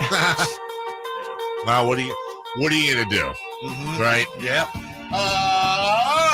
Anthony Slater joining us today, 10 o'clock hour. So basically we're splitting that Yes. article perfectly. Pretty much. So we got the Sam Absolutely. Amick Funny how then, that happens. Anthony Slater. We got his one thing I'd like you to ask him, and we'll compare notes with Sam, is who did more work on the article? We asked Sam that, and he said he did by far. He being Sam. Sam. I'm going to Sam say did. 90-10. He said it was like Anthony asked like one question and then gets his name in the byline. I don't know if it's true or not, but a little athletic controversy going on. We'll get to the bottom of it today. Okay, were you Paul or Ringo or? I don't know what that was. Yeah. Hey Chris, what's coming up on the show today? We just broke it down. Oh, Yeah, you're not going to give me for again. 4 hours? Yeah. No, that was on the phone. Oh, okay. That was a bit. All right, fine. Well, No, what watch. okay, I'll stand okay, back. Okay. Here. I can't do All right, anything. ready? Yeah. All right. The Kings are running it back. Hammers it off the dribble against Gobert, and he was fouled. Oh my, what a take that time by Sabonis. Sabonis leads Gobert. That's strong. Two-hand flush off the dribble.